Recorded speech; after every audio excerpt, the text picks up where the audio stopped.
Yeah. Good evening. Good evening, ladies and gentlemen. The mayor has called the council meeting to order. Mayor Roscoe. Present. Councilmember Bracken. Here. Councilmember All right. Kaplan. Here. Good enough. Bye-bye. Councilmember London. Love you. Vice Mayor Yes. Sardinius. Councilmember Stoner. Here. Councilmember Vasquez. Mr. Mayor, we do have a quorum. Please rise for the Pledge of Allegiance. Go ahead, Mike. I pledge allegiance to the flag of the United States of America, to the republic for which it stands, one nation, under God, indivisible, with liberty and justice for all. Stay standing for the invocation.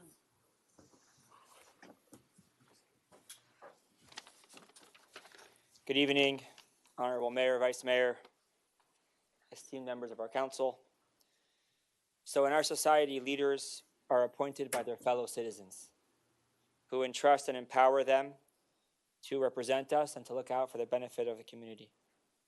On a deeper level, the Talmud teaches that every position of leadership is appointed from heaven, meaning when a person finds themselves in a position of responsibility, especially when it's a responsibility of service to others, they are not there by accident. We're taught that they've been placed there from heaven. And together with that responsibility comes the ability to fulfill it properly. God does not place us in a position where something is asked of us that we do not have the ability to accomplish. Our village is now preparing for a new fiscal year, and in the Jewish calendar, we're also preparing for a new year. In the weeks ahead, we will celebrate Rosh Hashanah. Rosh Hashanah is the Jewish New Year, but the Hebrew words Rosh Hashanah translate more literally as the head of the year. Just as the head gives vision and direction to the entire body, these days give vision and direction to the year ahead. And actually in the Torah, the leaders of a community are also called heads for the same reason, because they are called upon to provide clarity, vision, and direction for the path ahead. If that is their responsibility, then surely they have been given the ability to fulfill it, and to fulfill it with much success. With this in mind, please join me in prayer to the Almighty God. May our council be blessed to carry the responsibility entrusted to them with confidence and with joy. May they guide us toward our shared vision, leading by example as good citizens, kind neighbors, and as a part of a connected community. May God bless their minds with clarity and wisdom, and bless their hearts with kindness and sensitivity to listen deeply and lead effectively. And may our village be blessed to become the community we all hope for, one where we live together in peace, harmony, and friendship. And may we all be blessed as we wish each other a Shana Tova Umetuka, a year filled with goodness and sweetness, a year in which our community grows stronger and more connected. And let us say Amen. Amen. Thank you, Rabbi. The next item, Mr. Mayor, is brief comments by council. Okay.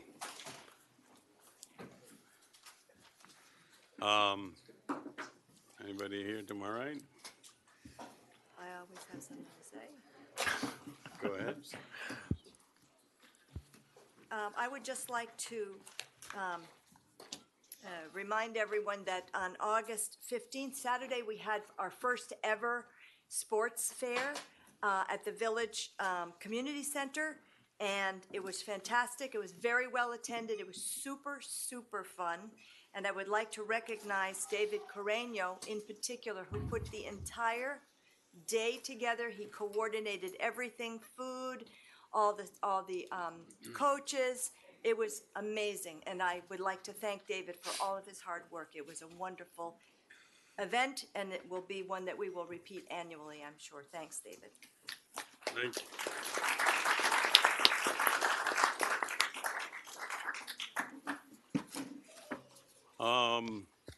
I see the young ladies back there. Let's do the young ladies who are celebrating KB girls soccer team U13 state champions. So let's council go down.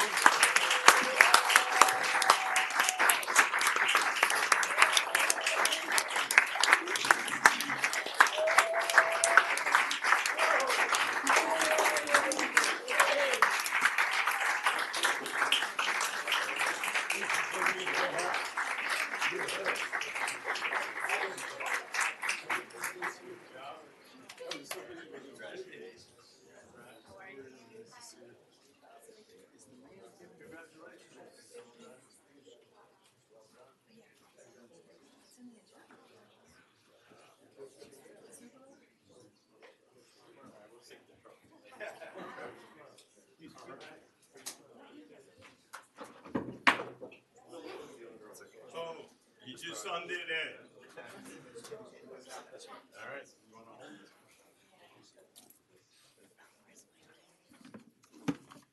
Who's coach? You want to tell us what this great team did?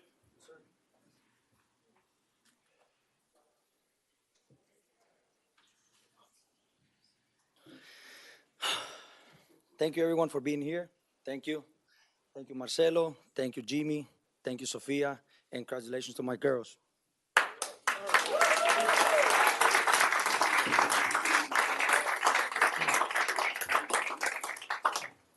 Good afternoon, everyone.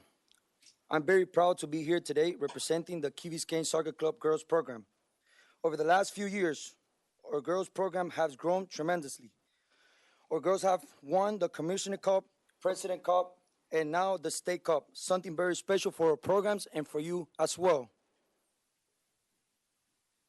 But for me, it's not only about the trophies.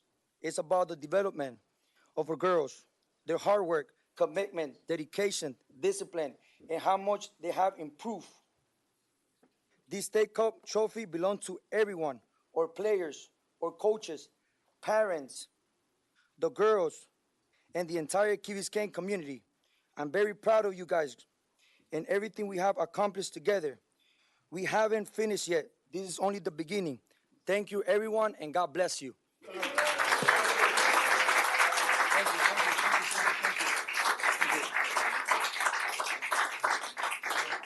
forward. Take a picture right there. Yes. Oh, you? Who is?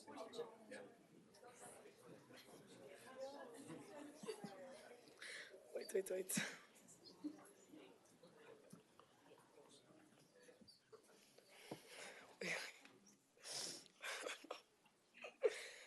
Good evening. My name is Sofia Checa, and I am so honored to be representing my team. Today, I'm incredibly proud to say that the Key Biscayne 2013 girls are Florida State champions. Our team is the first girls team in our club's history to win a Florida State championship. So this is a historic moment for our team, our club, and Key Biscayne. Most of us have played together since we were little. We have grown up together, practiced together, won, lost, and become best friends. This was such a great season for us, and it was a season that I will always remember. We learned so much, not just about soccer, but also about working together, trusting each other, staying positive, and not giving up when things got difficult. Every practice gave us a chance to improve and learn something new. We practiced and practiced, sometimes repeating the same things until we got them right. We worked on our skills, our teamwork, and our communication and our confidence. There were definitely moments when things were hard, but we kept showing up and working together.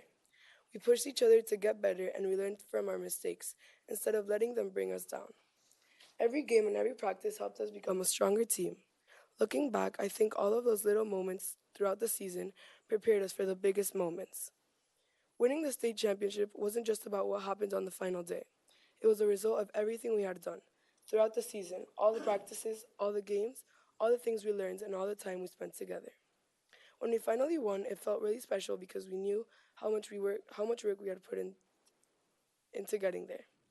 And even though winning was amazing, I think one of the best parts of the season was getting to experience it together. We had so many fun moments, laughed together, supported each other, and made memories that we will remember for a long time. I really enjoyed being with my teammates every week and getting to see how much we improved from the beginning of the season to the end. I truly believe that friendship and teamwork help us win. We fight for each other on the field because we care about each other off the field. We know each other's strengths, we trust each other, and we know what we can count on each other. That connection is something really special about our team. I want to thank our coaches, families, club, and community for supporting us. Our coaches believed us, taught us, challenged us, and helped us become better players and better teammates. Our families have supported us through all the practices, games, tournaments, and everything in between. And our community has given us a place to play, grow, and represent Key Biscayne. And most importantly, I want to thank my teammates. I'm so grateful for all the memories we have made together, for the way we always support each other, and for how much we have grown together over the years. I'm really proud to be part of this team. We have been through so much together, and getting to share this championship with the people I have grown up playing with makes it even more special. I know that none of this would have been the same without each other, without each and every one of them. But I also hope this championship can help create change.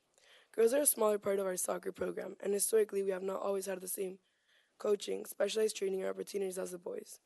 And still, this group of girls became the first girls' state championships in our club's history. That shows how much potential there is when girls are given the opportunity to work hard, develop, and compete at a high level. Imagine what girls could accomplish if we continue investing in them and giving them more opportunities to grow. As we get older, many girls leave Key Biscayne to find higher level opportunities. But why should girls have to leave Key Biscayne to find those opportunities? Why can't we build a girls program so strong that talented girls from other communities want to come to Key Biscayne to play, develop, and compete? We want to stay together, keep growing, and help make Key Biscayne a destination for girls soccer. We want younger girls in our community to see that there's a place for them here and that they can dream big and work toward their goal without having to leave their community. We were excited to represent Key Biscayne at Nationals, and I was sad that journey ended. But I know we have already accomplished something really special together, and I am proud of everything that we did this season. This season taught us that hard work, patience, teamwork, and enjoying the game can take you a long way. We didn't just win a championship. We learned, improved, and created memories together that will carry with us. I hope this championship can be a start of even more opportunities for girls soccer in Key Biscayne. We are proud of what we have accomplished, grateful for everyone who helped us get here, and excited to keep working, growing, and representing Key Biscayne. Thank you.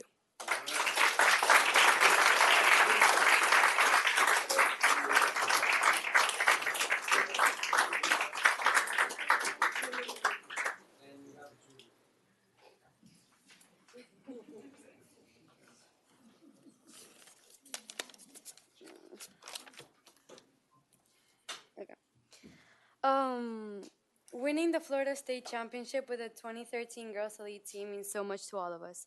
We've been playing together for so long, and through all these years, we've made so many memories that will carry with us forever. We've grown together, supported each other, laughed together, and pushed through all the hard moments together. This championship isn't just about winning a trophy. It's about everything we've been through as a team and how far we've come. We're so thankful for every opportunity, every game, every practice, and most importantly for each other. We're also super thankful for our coach, for believing in us, pushing us, and helping us become the players and teams we are today. And to all of our families who have supported us throughout every game, practice, early mornings, and long drives. Thank you for always being there and believing in us. I'm so proud to be part of this team and couldn't imagine sharing this moment with anyone else. We started as teammates, but along the way we became families. Thank you.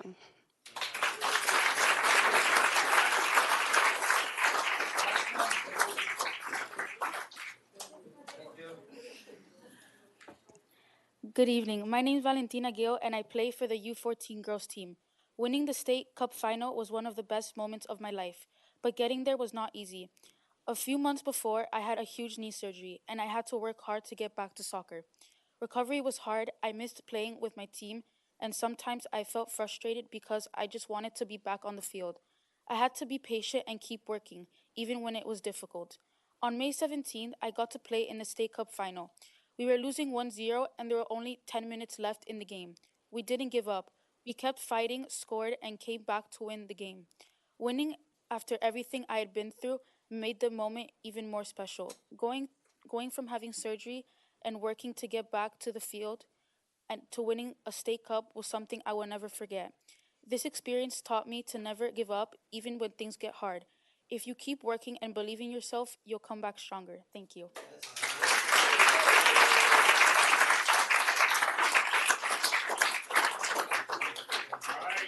Thank you, parents. Thank you, team. It's a great victory. Are we going to do it again next year? No. Are we going to do it again next year? Yeah.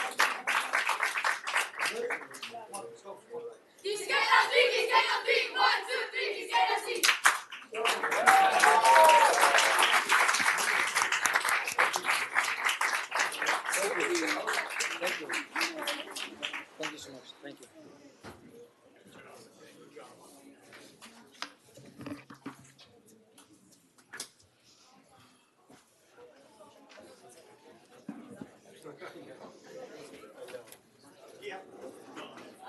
What if it's all dissertation? No, you're fine.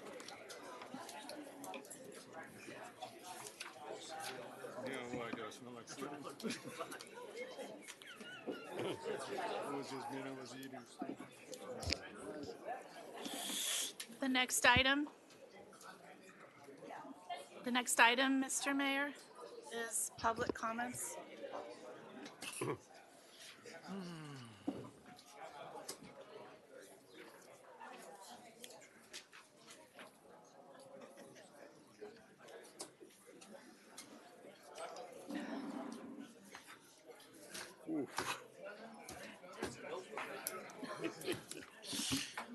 All right,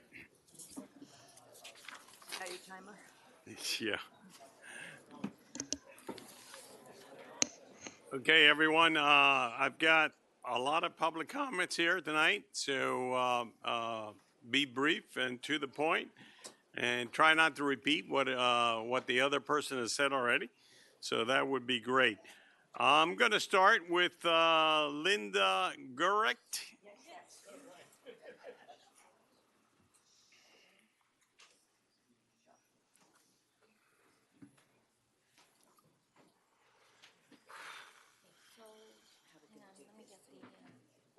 Can I move this? I think you can reach out. So. Nope.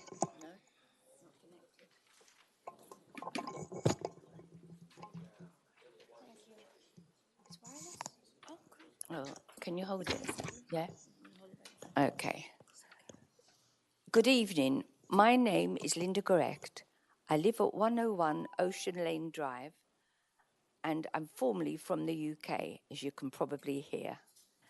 And now I'm a permanent resident on the Paradise Island of Key Biscayne, except it's not a paradise island if you are handicapped.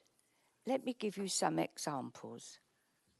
I understand that a rolling wheelchair was purchased by the village a while ago, but where is it?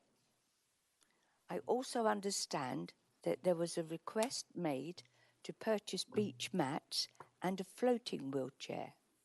It would be great if there was a floating wheelchair available in the Key Biscayne Beach Park near the paddleboard site, and beach mats that extended near to the sea. So frustrating not being able to get onto the beach. Finally, in connection with the beach access paths next to the Commodore Club or the Key Biscayne Beach Park, there is no way at all for disabled people to get onto the beach at these locations. I also understand that the mayor and the manager have details and photos of the poor state of the repair of the beach paths access issues. Please get them repaired. Please consider what I've mentioned. As a resident, I would love to be able to breathe in the fresh sea air, sargassum allowing, in a wheelchair. Thank you. Thank you.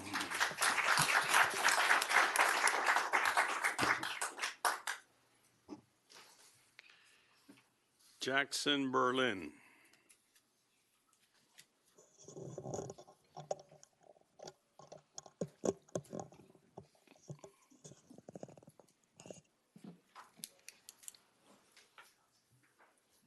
Good evening, council members. My name is Jackson Berlin. I live in 1121 Crandon Boulevard, apartment F1203. I'm 17 years old. I'm a senior at Ransom Everglades, and I've lived on Key Biscayne ever since I was in kindergarten. Now, according to Chapter 8, Article 6, since 2009, this village has regulated lighting to protect sea turtles. However, the same cannot be said about birds. So, Let's examine why Key Biscayne is so necessary towards the migration of birds, then understand how unregulated lighting has its effect on these birds, before finally looking at some resolutions to this problem. First of all, Key Biscayne is uniquely situated in the lead. Key Biscayne is, specifically Billbag Parks, is a critical stopover on the Atlantic Fairway. The Cape Florida Banding Station has banded its 50,000th bird last year, representing 119 species. The Smithsonian and U.S. Fish and Wildlife Studies estimates building collisions kill 599 million birds a year nationally. 56% of these deaths is caused by low-rise buildings. The reason for this is due to many municipal buildings keeping lights on past hours, such as 11 p.m. to dawn during migration season. And due to the fact that migration season started here August 15th, just 10 days ago, these birds are currently at risk. Now, I have two resolutions to this problem. First of all, during the fall migration season, turning off village and municipal lighting past 11 p.m. to dawn during the migration season. This way we can mitigate the deaths of birds during the migration season due to unregulated lighting. And second of all, outside the power of the village, there is the power of the residents, which leads to my second resolution, which is supporting lights out programs in Key Biscayne. Over 30 different states in the U.S. have adopted lights out programs, such as New York, San Francisco, Chicago, Boston, and every state-owned building in New York State. However, as far as I can find, there is not a single Florida municipality that has adopted this resolution. Key Biscayne could be the first. After turning off lights worked, a 20-year study in Chicago found that having the lights in the area cut collisions 11-fold in spring. Supporting nonprofits such as SmartBird, a group that I run with students, will support the fact that residents should turn off lights past 11 p.m. to 6 a.m. Thank you, and support this resolution. Thank you so much.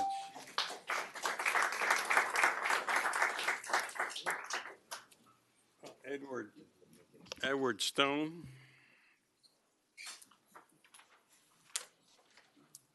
Good evening, Mayor and Council.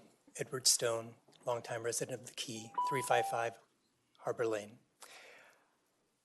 When we spoke last June, I raised concerns regarding the consistency, transparency, and accountability of the village's administrative process. I explained these concerns extend beyond my individual property dispute and provided an administrative summary packet with specific examples within it. I ended by asking how those concerns could be reviewed and addressed. I'm back tonight because the concerns remain unanswered. On June 29th, the village manager characterized the remaining concerns as internal village operations. Consider my prior requests fulfilled and close the matter. I asked which outstanding concerns were considered internal, operational, and the basis for the determination. I did not receive an answer. I continued through the administrative process. Since then, another significant inconsistency has emerged. I was repeatedly advised in writing that code violations remained active and fines continued to run. Yet at the August 7th Special Magistrates meeting, village staff presented May 13th as the compliance date. I asked the manager to review the underlying administrative record. I'm not challenging the Special Magistrate's independent decision. I'm asking for a review of the village's administrative actions and the records that preceded. I understand Section 4.02 of the village charter prohibits individual council members from directing village employees. I'm not asking you to do that. But Section 3.01 makes the manager responsible to the council for the village's administration. And Section 4.02b expressively recognizes inquiries and investigations made in good faith.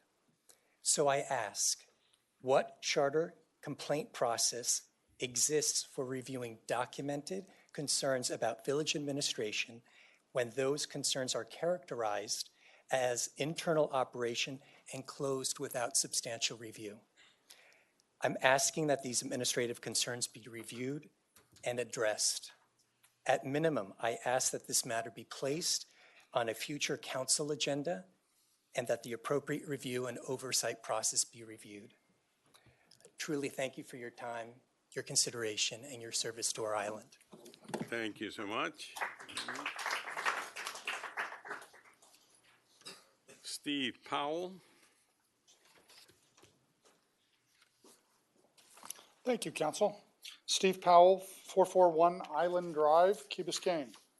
Speaking tonight about 303 Galen Avenue, Coral Reef Apartments.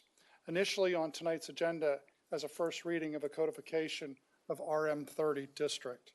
My understanding is the zoning action was pulled from the agenda in favor of a presentation of the proposed redevelopment. In short, I do not feel that this project should be pushed off for the following reasons. Zoning. The clarification change would not establish a precedence. There are only 5 properties, non-waterfront properties, in Key Biscayne that are zoned RM30. 4 are in the district, and then the 5th is up on Ocean Lane. With the exception of 303, all are built to a maximum density already. They're not going to be redeveloped. All of the properties are individually owned condos, with the exception of 303. So redevelopment of the other properties is virtually impossible, if not economically feasible. Pushing off 303 to allow for a larger study of the Garden District is not in the best interest of the community. Why? The district represents 30 parcels, plus or minus. All but 2 are individual condos.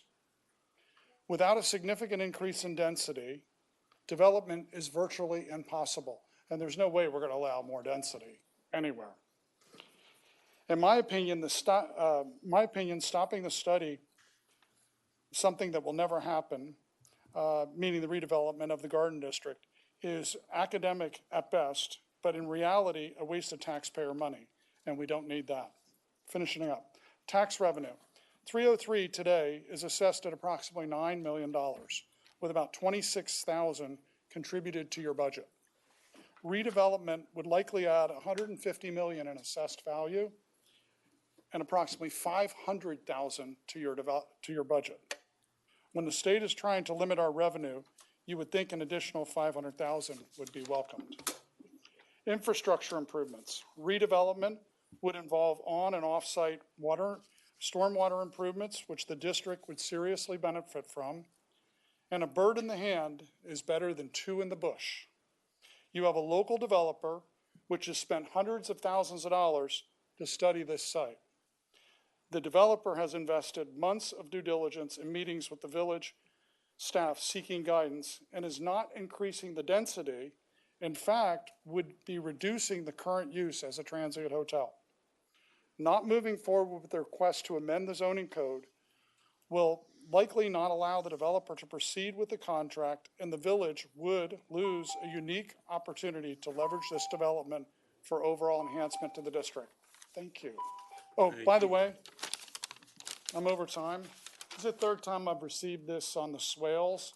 I hope that the village will take that up. I have by far one of the largest swales, thank God. I spend a lot of money on it, but I keep getting notices about the compliance, and I hope we will re-review that. Thank you.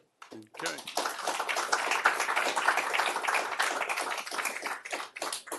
Next speaker, Luis de la Cruz.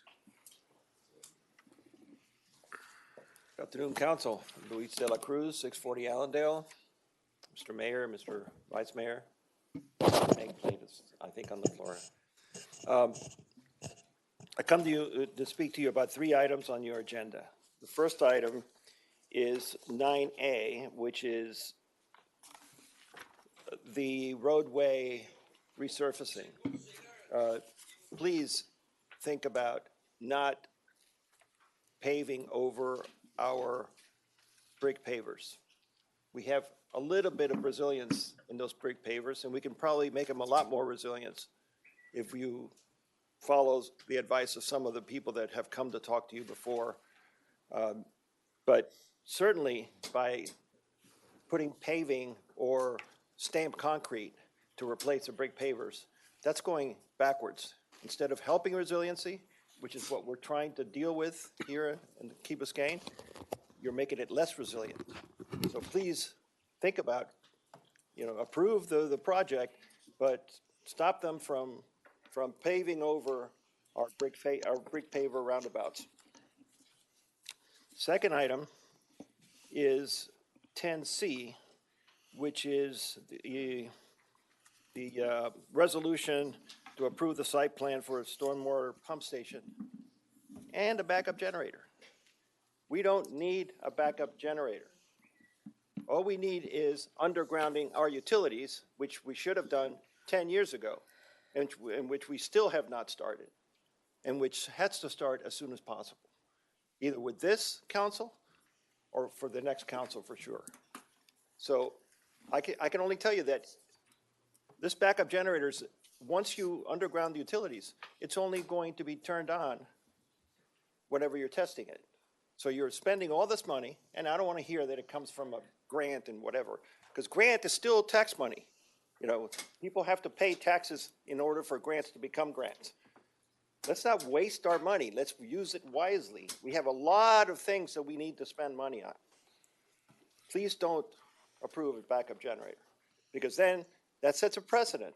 And then I'm going to see the projects coming up for the GIT proposals with a backup generator at each particular well.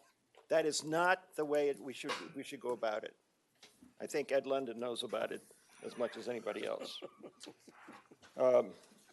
My last item is 10D, and that's probably the one that's dearest to my heart, because AECOM and Stantec, two companies that we have had in the past be our consultants and who have failed us in the past. And now we are proposing that they continue being our consultants. I just don't understand what our management is doing with this, and I don't know who it was that proposed these as proper consultants, but for sure, Stantec, I was on the council when Stantec designed our village green, and we had to tear it back up, and unfortunately, Mr. Kaplan and I had to, do everything that we didn't want to do and approve a artificial turf. But they failed us before. AECOM failed us just recently. We spent $8.5 million that we're throwing down the drain because they misdesigned something. They didn't misdesign it. They just designed something that the Village of Key Biscayne would never have approved. So thank you. Please look into that before you approve it. Thank you.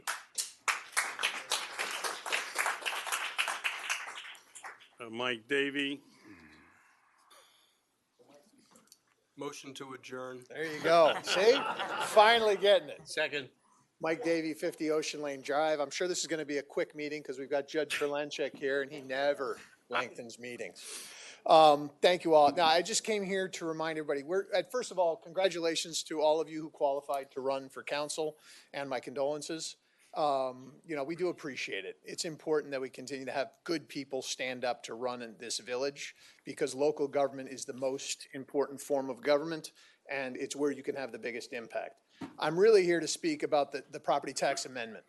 I think the village needs to take a position on it. I am strongly against it. I think it's a bad idea. If we want to investigate property taxes in the state of Florida, we have the opportunity this year.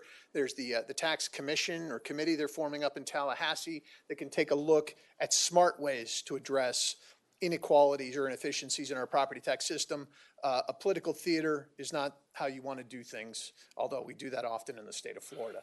So I would advocate that we get out, we start educating people about what it means, and we do something, because it's going to hurt us a little bit, but when it hurts other communities in the county and the state, that's going to come back on us. And the fact is, this property tax amendment is not intended to help the taxpayers of Florida. It's intended to help the lobbyists of Florida. And so we have to stand up for the taxpayers and get them educated so they understand what's coming at them in 70 days on November 3rd.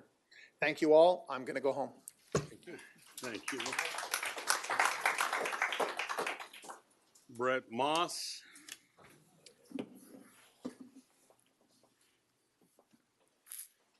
Good evening, Council. Brett Moss, 152 West Mesta Drive.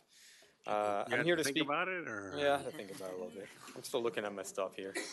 I'm speaking about two items similar to Luis de la Cruz's items. 10D, the CCNA that you guys are going to be talking about tonight. I know a lot of the firms that submitted the bids in there, and I looked over them. A lot of small and mid-sized local firms that are actually excellent firms that can do a lot of this work. It's not a surprise to me that many of them did not make it to the short list. What happens in these situations is that these national firms, which I'm not saying are bad, and it's okay to have them on there, but the national firms have a ton of money, lobbying power, marketing. They come in with big presentations, and they wow everybody. The smaller firms, the local firms, don't put their money into that as much. They put it into the workers and the results of what comes out.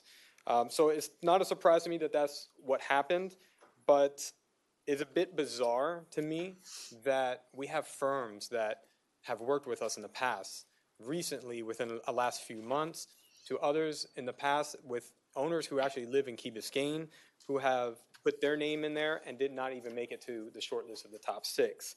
I think that Key Biscayne, well, first, I just want to make sure you guys have a deep discussion about this tonight, and I believe that Key Biscayne should be much more inclusive to local firms. It helps our community, and it also benefits Key Biscayne as well if you guys do that. The second one is on 9A, the proposed stamped asphalt on Harbor. I am totally against this. I don't think this meets our expectations of quality. This is cheap. It's I can tell you right now that Brickell actually did this for every single one of their crosswalks on Brickell Avenue, and I watched all of them fail. They all broke, they got patched, they looked horrible, and 3 years ago they ripped them all up, and what do you think they put in there? They put the pavers back. We've had those pavers there for 20 plus years. They don't even need to be removed. They just need to be taken out and reset with a correct base on them. And I agree as well with, I just want to add one more other thing is that we don't have buses traveling out there every single hour, every day as we experienced before. So we will have less use on it. But I do agree with what Luis said as well. I think all the intersections should be reset. I think we should take one of them, maybe Westwood Drive, and do a pervious test of a pervious pavers and see how it does over a couple of years. And maybe if it works, we put that in our future plan to reset the other ones like that. If it doesn't work, we just have to repair one.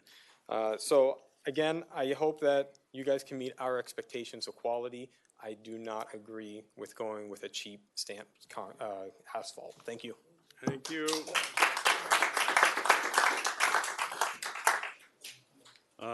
Enrique Lopez.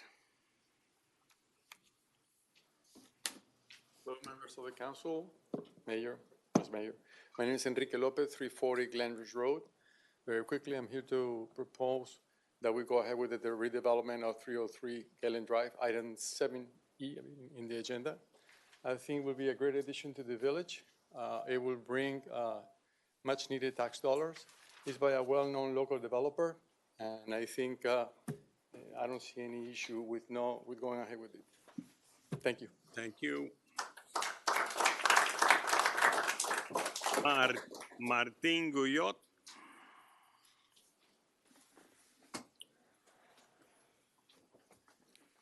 Good evening. Good evening. Martin Guyot, 400 Palmwood Lane. I'm also here to support the redevelopment of Galen Drive. I believe that Walter, as a developer, is a great addition, and he will push this in the right way. I think it will bring more taxes to the city, and it will help also the local community here as well. Thank you. Thank you. Horacio Bossi.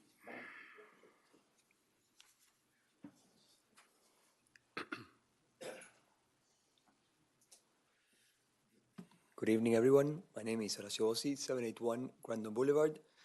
I have been a Key Biscayne resident for more than 25 years now. I'm here to speak about 7E, 303 Garden Drive. My professional experience has given me a strong understanding of development and urban planning, and this proposal in particular requires no additional density, yet it would significantly increase the property's contribution to the tax base, replacing the existing units with higher quality residences, help alleviate flooding on the streets, and enhance surrounding property taxes, or property values actually. The existing building holds no meaningful historical, architectural, or cultural significance for the community. It belongs to a different era actually, and by replacing a short-term rental with permanent residences, the project will reduce traffic, noise, and bring more year-round residents to Key Biscayne, and strengthening the sense of community of the village. Overall, the project represents a positive step for the community and deserves to be evaluated on its own merits. Thank you. Thank you.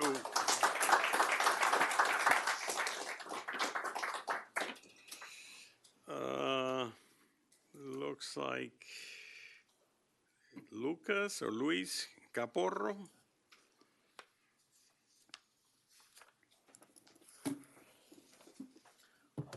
Hi, good evening, Mayor and Council members. My name is Lucas Capurro, and I am the developer of Key Casa on Sunrise Drive. I believe the project will And be your the address, please. Sorry? And your address, please. 202 Sunrise Drive. Thank you. I believe this project will be a positive addition to the village. It will improve the neighborhood, increase the value of surrounding properties, and strengthen the local tax base. Thank you. Thank you.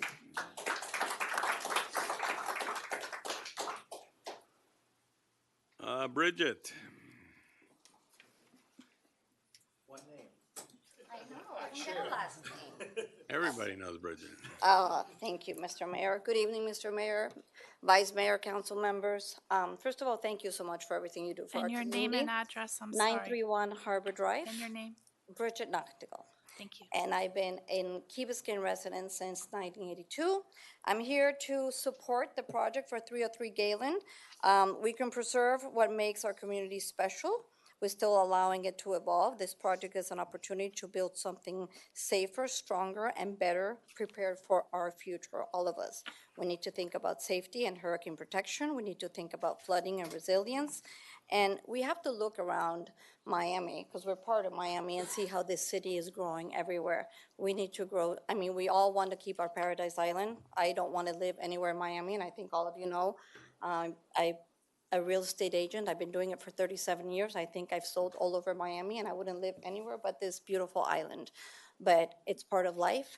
There's construction everywhere. There's new houses everywhere going up, and there's no reason why this developer who wants to invest in our island and is going to do a great job wouldn't be allowed to do so. So thank you. Thank you.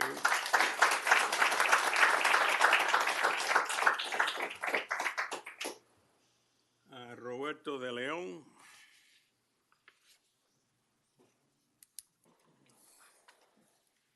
Hello, Robbie De Leon, 100 Bunwood Drive. I'm here in support for 303 Galen.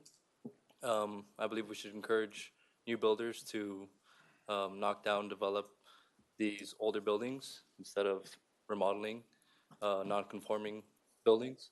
And that's it. Thank you. Thank you.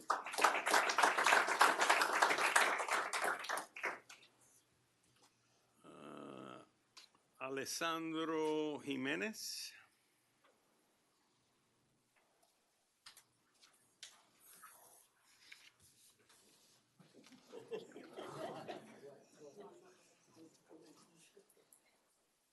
Good evening. Alejandro Jimenez from Spain, a resident here in Key Biscayne for the last 29 years, And your 25 Grand Bay Estates. I'm here to support 303 Galen development. I agree that we need to embellish our community, our city. Miami is growing, like Brigitte said. I think we have to keep in par with it, and certainly it will bring a lot of value to annex properties. Thank you so much. Thank you.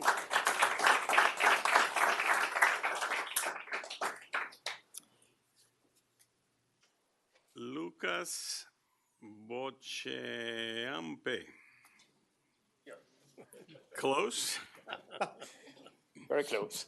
How are you? Good night. My name is Lucas Boquechampe. It's 151 Crandon Boulevard, Unit 334. I'm here tonight to speak in favor of the development of 303 Galen Drive. I live in the Sunrise Galen area for many years, and I care deeply about what happens in that part of the island, and I care about the future of the island as a whole. I understand that change can be difficult here. Key Biscayne is special. We all have memory from 10, 20, 30, 40 years, and naturally we want to protect the things that made us fall in love with this island. But that nostalgia is human, and we tend to remember the past better, simpler, and more familiar. By representing the character of Key Biscayne, we cannot be preventing Key Biscayne from evolving. Many of the buildings in Sunrise and Galen are now decades old. They belong from another era, construction, design, and planning. At some point, responsible development is not a threat to our community. It's an investment for our community and for our future. 303 Galen represents an opportunity to improve this area, modernize our housing stock, enhance streetscape, and demonstrate that Key Biscayne can move forward while still protecting the character that makes this village unique. Sometimes I feel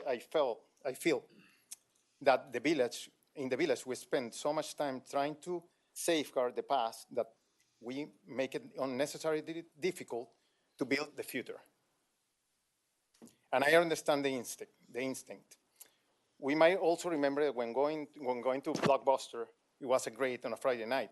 But now the world has changed. Now we use Netflix. It doesn't mean that the memories were bad. It simply means that the communities and technologies and the way of life have evolved. Key Biscayne has to evolve too. Our responsibility should not be to stop change. It should be to make sure change is thoughtful, responsible, and beneficial for the community. I believe 303 Galen Drive is an opportunity for this council to demonstrate that we can respect the past without being trapped by it. We can preserve what makes Key Biscayne special while allowing the village to enter into the next chapter. So I encourage you to take a look to the project, not simply as another development proposal, but as an opportunity for improvement, modernization, and responsible evolution of our island. Thank you. Thank you.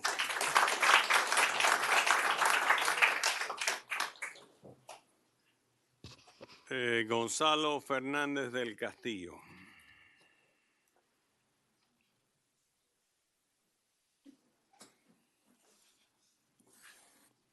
Hello, everyone. Gonzalo Fernández del Castillo. I've been a resident in Key Biscayne for the last And your 15. address, please, for the record. 345 Harbor Lane. Thank you. This is my second property that I buy in the Key. I'm living my American dream. I put in all my money in this city, and I believe that all infrastructure should come to a renewal at one point. I'm in favor of 303 Galen Drive.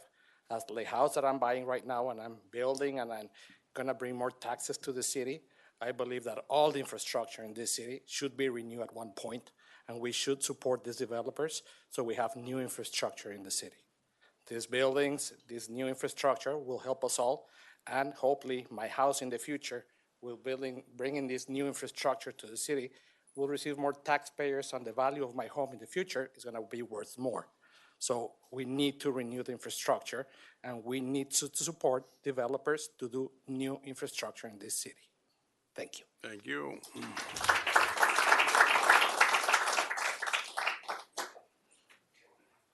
Maurice Ferré.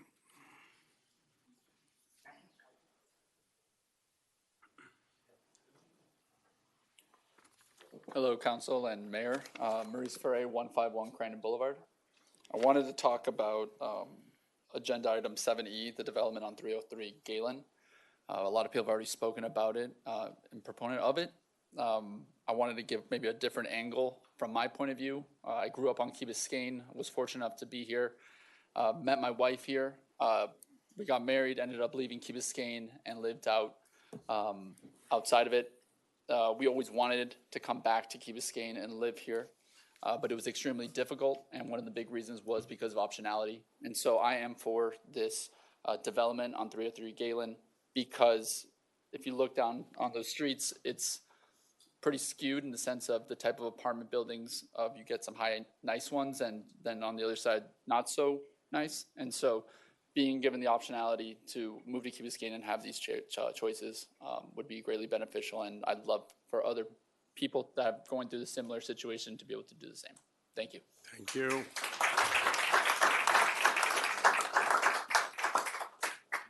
Walter De Fortuna. You want to speak? All right, we can do that. I've got Cecile Sanchez.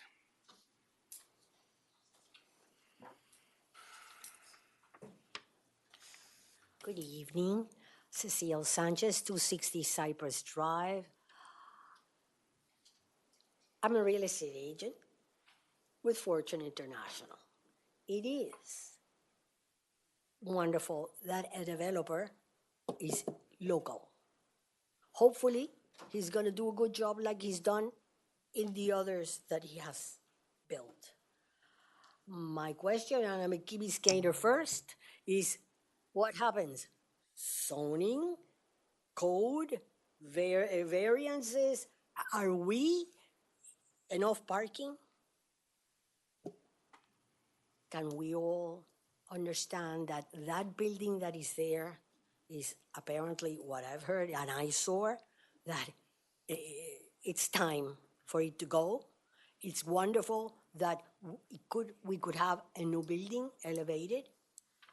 Maybe the developer, if there's an issue, maybe they can work. I think there's good people here that maybe they can go to terms if there's anything that needs to be tweaked. But we need to think about that it's true that most of those buildings, that's where my brother, my cousins, when they got married, that's where they started, living in those buildings. Maybe it's time. We're all getting old. The buildings do too. That's number one. Number two. Are you talking about Ed? I told him to speak for himself. No, talking about myself. So, number two, I want you to please look at the wonderful work that St. Agnes did on the Keystone pavers that they just replaced or reset. Think about it. Think about it for this eyesore that we have here in the middle where the Monaco fountain is. How long are we going to keep on looking at those all broken up imitation Keystone finish? Please, get the contractor that did it in St. Agnes. Check it. I don't know, but I think it's worthwhile that, please, do me a favor. Save the trees. If you need to work on that little bumpy park, Marilyn Monroe Park, whatever you want to call it, where you're going to put all these contraptions, think of what, or analyze what Luis de la Cruz said. If we don't need the equipment, is it an emergency? There's so many things going on. We're all going crazy. See aquarium? Please, can we slow down? There's a new mayor coming, new council. Can you wait and just take it easy? Nothing is happening. Thank goodness there's no hurricanes coming. Save the trees, please. Thank you. Thank you.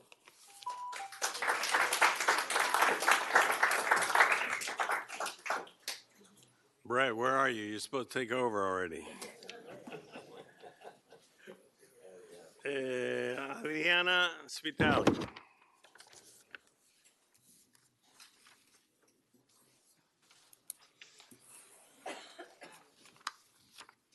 Adriana Spitale, 1121 Crandon Boulevard, F205. Okay, we cannot stop the development and change of our island. Mr. De Fortuna has been a resident of our island for more than 30 years. I am sure that his project will be made with respect for our community and its future. I'm sure Let me see because I just wrote it on the telephone. Community in its future. I'm sure his project will be better than any project from a developer who doesn't live in our island. Thank you. Thank you.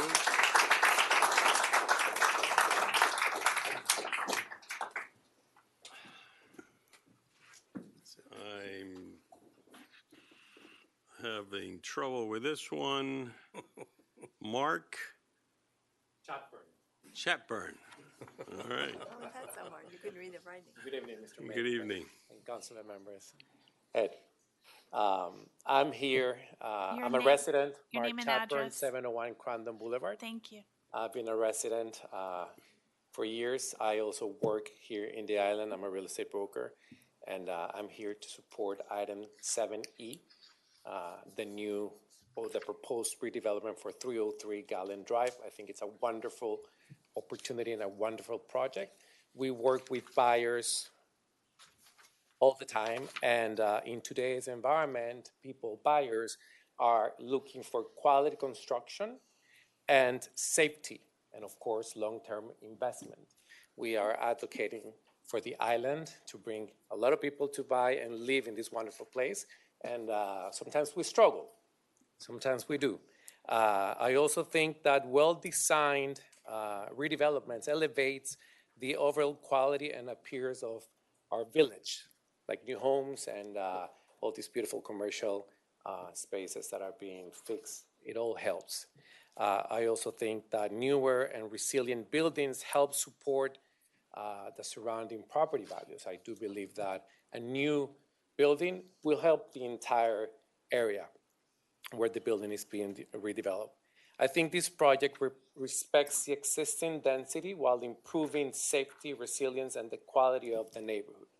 It's a thoughtful investment in the future of Key Biscayne, and I respectfully encourage the council to support it. Thank you. Thank you.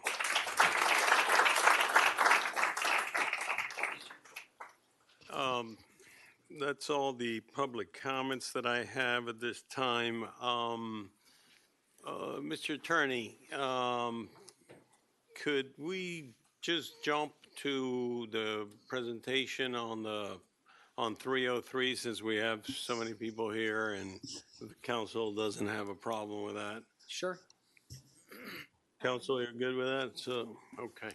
Jeremy, you're up first.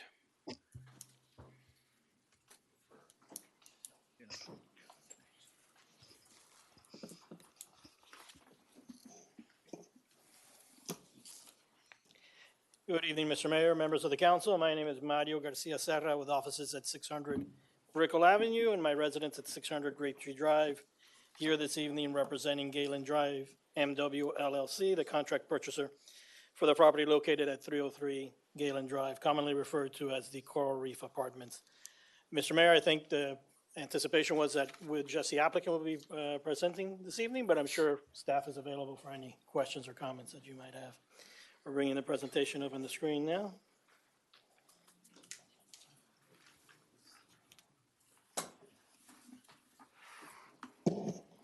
While we're doing that, I'll introduce the rest of the project team that's here this evening.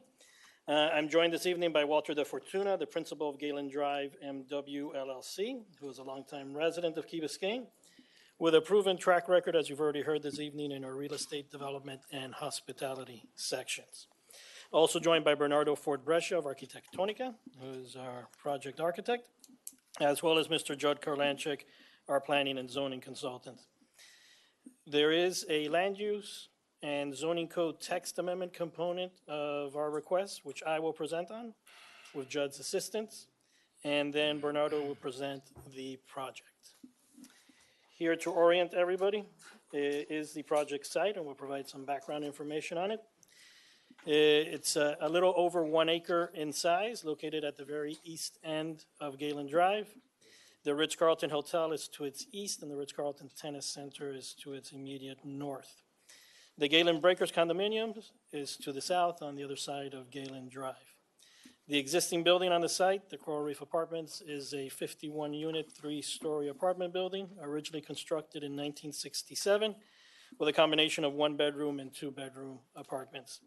It is one of the few properties in Key Biscayne, unfortunately, whose assessed value has actually gone down over the last few years. Its assessed value in 2023 was 9.5 million, and today it is 8,850,000.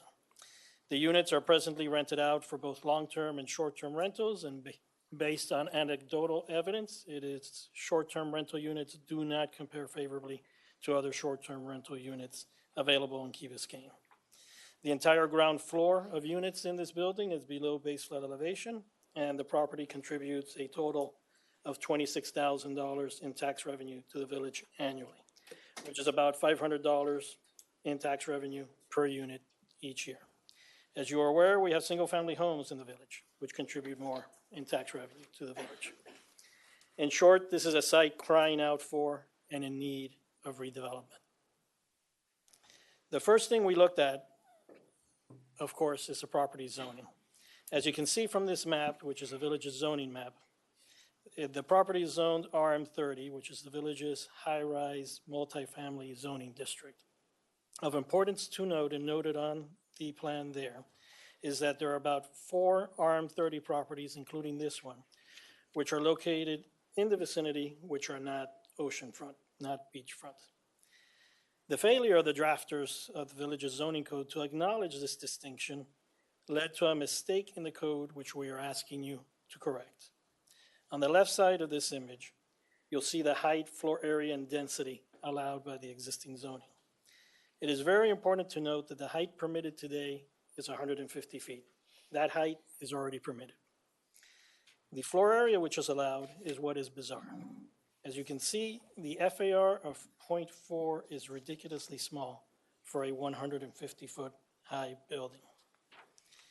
When one applies that current zoning to the property, the amount of floor area which could potentially be constructed in new construction today on this property is 19,800 square feet. That is less than half of what exists today. Dividing that number by the 34 units permitted today and deducting a 20% for common area would leave you with an average unit size of 465 square feet. That is barely a respectable studio apartment. Comparing the below summary on this slide with the upper summary makes clear why this property has never been a candidate for redevelopment despite its unfortunate current condition. What exists today, the 51 units and the 46,209 square feet and 3 stories, is considerably more than what is allowed under today's zoning. There is absolutely no incentive for redevelopment of this property, which makes absolutely no sense. When we look at the next lowest zoning district, which is RM16, RM30 is what we're zoned, RM16 is the next lowest zoning district. It's supposed to be the medium density, low rise zoning of the village. One realizes the internal inconsistency in this code. RM16 allows an FAR which is twice as high, 0.8, as what is allowed for a non-ocean front RM30 property. How can the supposedly more intense zoning district have half the FAR of the lesser intense zoning district? The answer to what caused this mistake lies in the language right below that highlighted area. The higher FAR in RM30 is only achievable if an oceanfront property dedicates easements for beach access. The drafters of the code just failed to acknowledge that there were non-oceanfront RM30 properties such as 303 Galen. We know that this happened by investigating a little bit of history. All of the village's properties which today, or almost all of the village's properties today which are zoned RM30 were zoned either RU4 or RU4A under Miami-Dade County. FAR is regulated even until today in the county's RU4 and RU4A districts pursuant to the FAR table you see in front of you. This is the exact same FAR table that you see in the village's RM30 zoning district, which were all built out and maxed out under the previous county zoning with the exception of 303 Galen. Simply speaking, when the new village code was adopted, they cut and paste this FAR table, added the language on beach access easements, and overlooked the fact that several of the RM30 properties are not beachfront. To sort of help support this argument, I'm bringing out somebody from our village history, which is Judd Kurlanchek, our planning and zoning consultant, who many of you know previously served as planning and zoning director for the village. Judd. Thank you, Mario. Judd Kurlanchek, 611 Ocean Drive, and a 25-year resident of the village. When the village incorporated, we used the county zoning code, and over a series of several ZORCs, which former Mayor Kaplan participated in, we began to rezone the village. We started with the single family, and then we moved to multifamily, and then we moved to the oceanfront. And what happened here, we looked at the Garden District, which name came later in that time, and we said that there's something special about the Garden District. But things have changed. It's time for new construction. And when we look at the RM30 buildings as shown on the map, there's 4 of them at the end of the block that are RM30, while the rest of that zoning district is RM16, very different in height, 150 feet.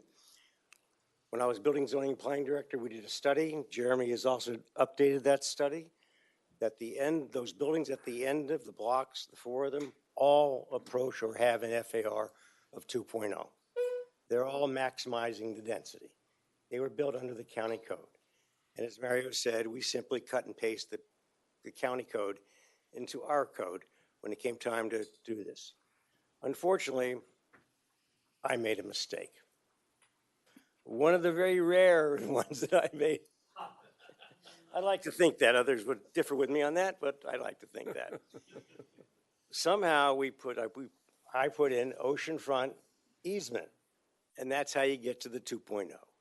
It's absolutely impossible for those 4 buildings, which are landlocked, to provide an oceanfront easement. It cannot happen. That was the mistake. It was recognized sometime after that. My good friend Jeremy has also recognized it also. And now we're getting around to fixing this mistake. I never thought I'd be part of this process to do that, but that's where I find myself right now. So we're asking you to correct that error of several years ago, because it's impossible to provide an easement. We're entitled to get to the 2.0. That's the underlying zoning. We're entitled to the density. And we're asking you to do that for us and move forward with what will be and you're going to see it from Architectonica, a magnificent transitional building. They really did a great job, and we'll get into how much better this building is going to be, being at BFE and above, taking care of all the resiliency problems. And when it comes down to negotiating with the village, I believe we're going to make a very generous proffer, which is going to improve the entire infrastructure in the Garden District. Thank you very much, Mayor. Keep going. Thank you. Thank you, Judd. Mr. Mayor, I'd say we probably have about another 5 or 6 minutes. Okay. Let me now touch upon the issue of density, because we are requesting a code amendment to allow RM30 properties to keep their existing density. As I mentioned earlier, all of the RM30 properties were developed under Miami-Dade County zoning and are more dense than what is permitted today. The village code allows them to keep their greater density, existing density, when being rebuilt in the event of a natural catastrophe. Accordingly, those higher densities can be kept into perpetuity and are here to stay. It is highly unlikely that those buildings will ever be redeveloped at a lower density. We're asking you to acknowledge that reality and allow properties to keep their existing density upon redevelopment also, so as to encourage new construction, which is resilient, of better quality, and contributes more to the community. With regards to FAR, we are asking you to correct the mistake. And with regards to density, we are asking you to allow us to keep what we have consistent with other policies in the village's comprehensive plan.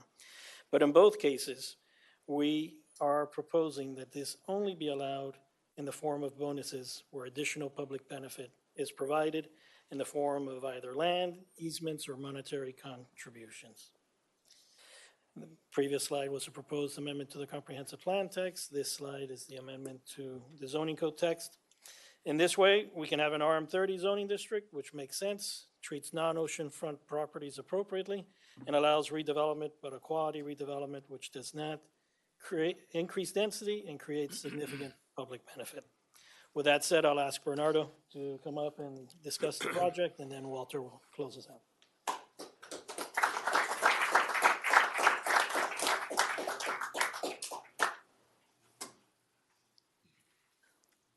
Good afternoon, I'm Bernardo Forbrescia. I'm a principal of Architectonica, 2900 Oak Avenue, Miami. I'm going to take you through some of the images and plans of the project. I guess it's, here. Which one? Here? Just the arrow, okay. Thank you. Well, that is, the location is where you see it marked, RN30. That rectangle is the subject property. To the north, you can see that there's a series of tennis courts and racket courts. There's no building to that side. But to the south is a building that you'll see how we are being respectful of in the manner in which we straddle by moving our building to the west so that it clears, it keeps its views across the space. You can see here the massing that is permitted on the site and how we have actually minimized it for the purpose that I just described. You can see here the ground level, and it's important to point out that we're above the BFE as required, and we vetted all this plan that you see here with the civil engineers to make sure that the building is resilient and that it's protected from flooding, including all the spaces that you see here. You can see you rise to the level of the lobby, and even the MEP space is properly protected at that elevation. It is, the intent of is to provide a building that is self-sufficient, it drains itself, it contains its waters within, and that it's resilient to any event that may happen. You can see here the next level as we go up into the garage. You can see the garage spanning across. It's a very low slung horizontal volume that goes across the space. And immediately after that, we have an open space. You can see where the building is to the left, to the west, to help provide the open space for the building to the south. You see where the location of the swimming pool is, some terraces for lounging. The amenities, open and indoors, are happening on this level. If we go to the next level, you see how that double height space provides natural light also in the afternoon into the pool deck, and also opens up and gives air space to the south towards the street and towards the neighbors. And finally, the building rises above it, and you can see the simple organization of the floor plan that is fully shifted to the position that I described. And eventually, we are enclosing the mechanical space so it will not be evident. You can see here the building position and where it is located. You can see the companion buildings on the waterfront, and to the south, to the north, to the east, and where the adjacent building is located, and why we are shifted to the void space next to it. You can see here other views here in the context of the racket complex that occurs to the north and northwest of the property. And you can see here in the context of other buildings of similar height, because similar scale wouldn't be appropriate to say, because this is a far smaller building in terms of footprint, a fraction of any of the other buildings of its kind. And you can see how the ground level, you see the rise of the vehicles arriving to the lobby, and how we have a very low slung garage that it's providing shade to the covered drop-off on a rainy day, and how it is fully landscaped along a berm and along the whole frontage of the street. This is a really green passage along the street, actually unusually green for that a street that is of another era where greenery wasn't as dominant as what we're trying to create here. We also had greenery on that interstitial space on the pool deck that goes all the way across the frontage. You can see here the arrival and its transparency and being friendly to the street. You can see the walkways that are going by the property and how green we're trying to make them. You can see here the pool deck and what I meant by opening up the building on that level above the garage so that it would float and give openness to the next door neighbors. Here you can see the view from the swimming pool and view in the other direction towards the waterfront complexes that exist towards the east. But you can see here the amount of open space that we're creating on this level to open up the airspace towards the street. And I hope this gives you the general plan. You can see that we have resiliency and rain garden strategy for the building. We have a stormwater strategy. We have a resilient planting palette throughout. We have a native coastal landscape that is very much part of our landscape strategy. You can see here the many elements of that landscape strategy that we are using in every way in order to make this a really green, sustainable, and resilient building. And we have studied all these elements. You can see that the native and Florida adapted species that are very much part of the concept that we're bringing into the property, including natural stone and mulch and textural ground covers. So hopefully this gives you a general sense of what we're anticipating to create within the building and around it. Okay. Thank you very much. Thank you.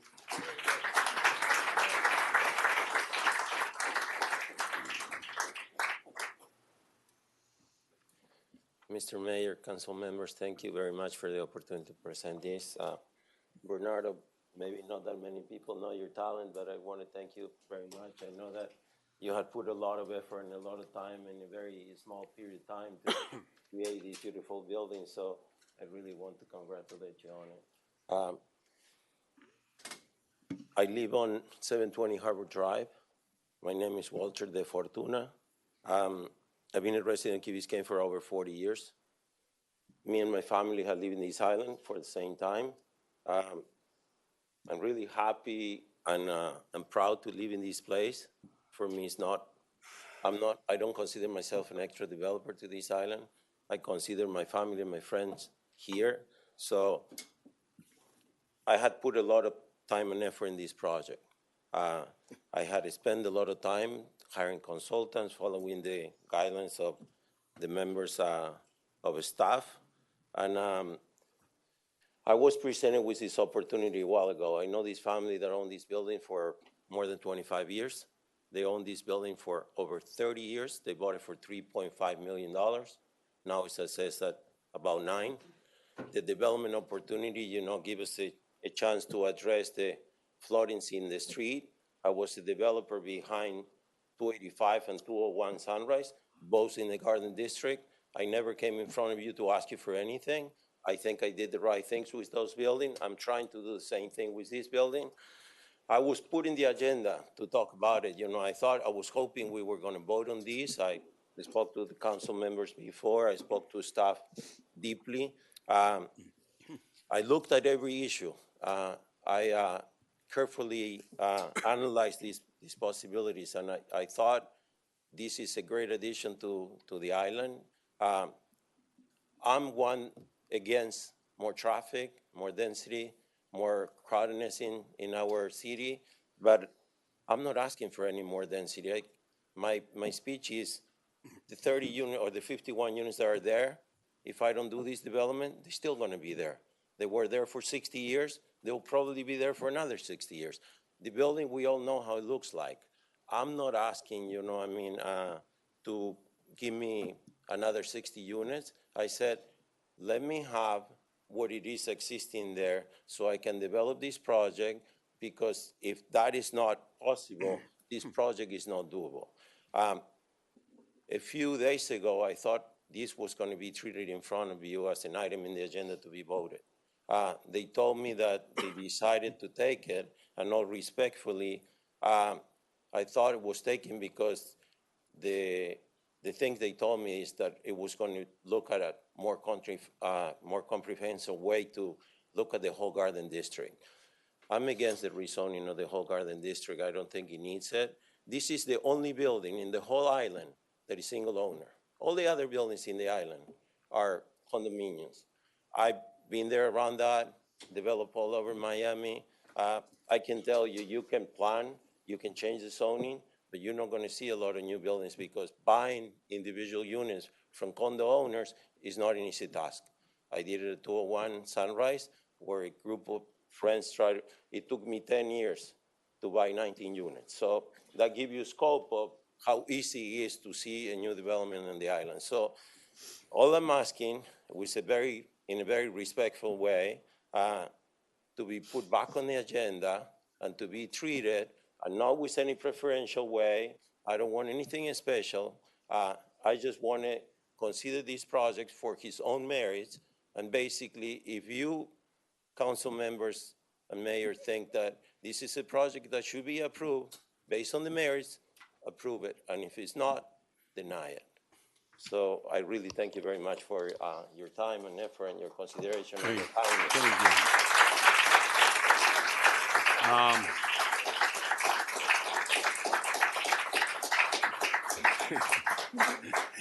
Should I conclude my comments, Mayor? Yes, we need to keep going here. Understood. So it's going to be about 2 minutes. I want to assure everyone that this is not spot zoning. Spot zoning is when you treat a particular property differently from the rest. What we're looking to do here is correct an error that there is in the RM30 zoning designation.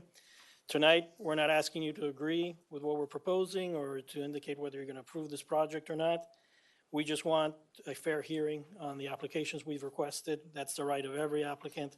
And we ask that you do not deprive us or defer that hearing of the application. And in particular, we would ask, and I know this is a unique ask, but we would ask that you schedule a special meeting of the council the second week of September so that this council could be the one that reviews this project and provides their determination on this proposed zoning code text amendment. This is a small town that has always prided itself as treating everyone fairly, and that is the only thing that we're asking for this evening. Thank you very much. Thank you. Concludes our comments.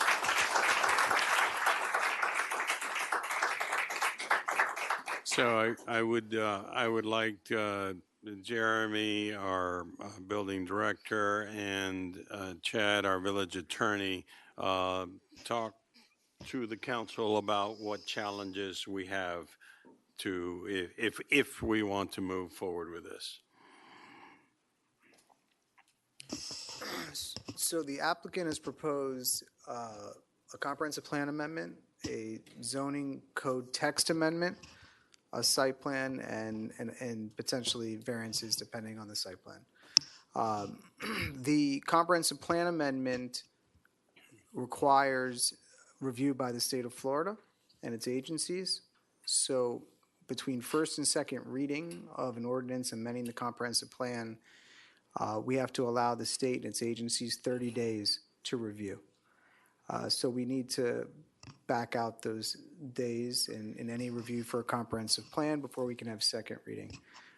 We also have a site plan workshop requirement that you guys may recall was adopted, which also, I believe, requires 28 days prior to it being heard for that workshop to occur. So really, we need to have at least 30 days between first and second reading to allow the state process to occur and the zoning workshop to occur.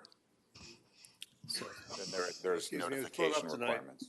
That obviously something was put into Judd accepted responsibility, even though he never made a mistake. He said this is one he made. And that is that it's impossible to have a path or easement to the water when you're not on the water. Now, does that require a change in the comprehensive plan, since that what was an impossibility and we put in there? The language that Judd was referring to is in the zoning code and not the comprehensive plan.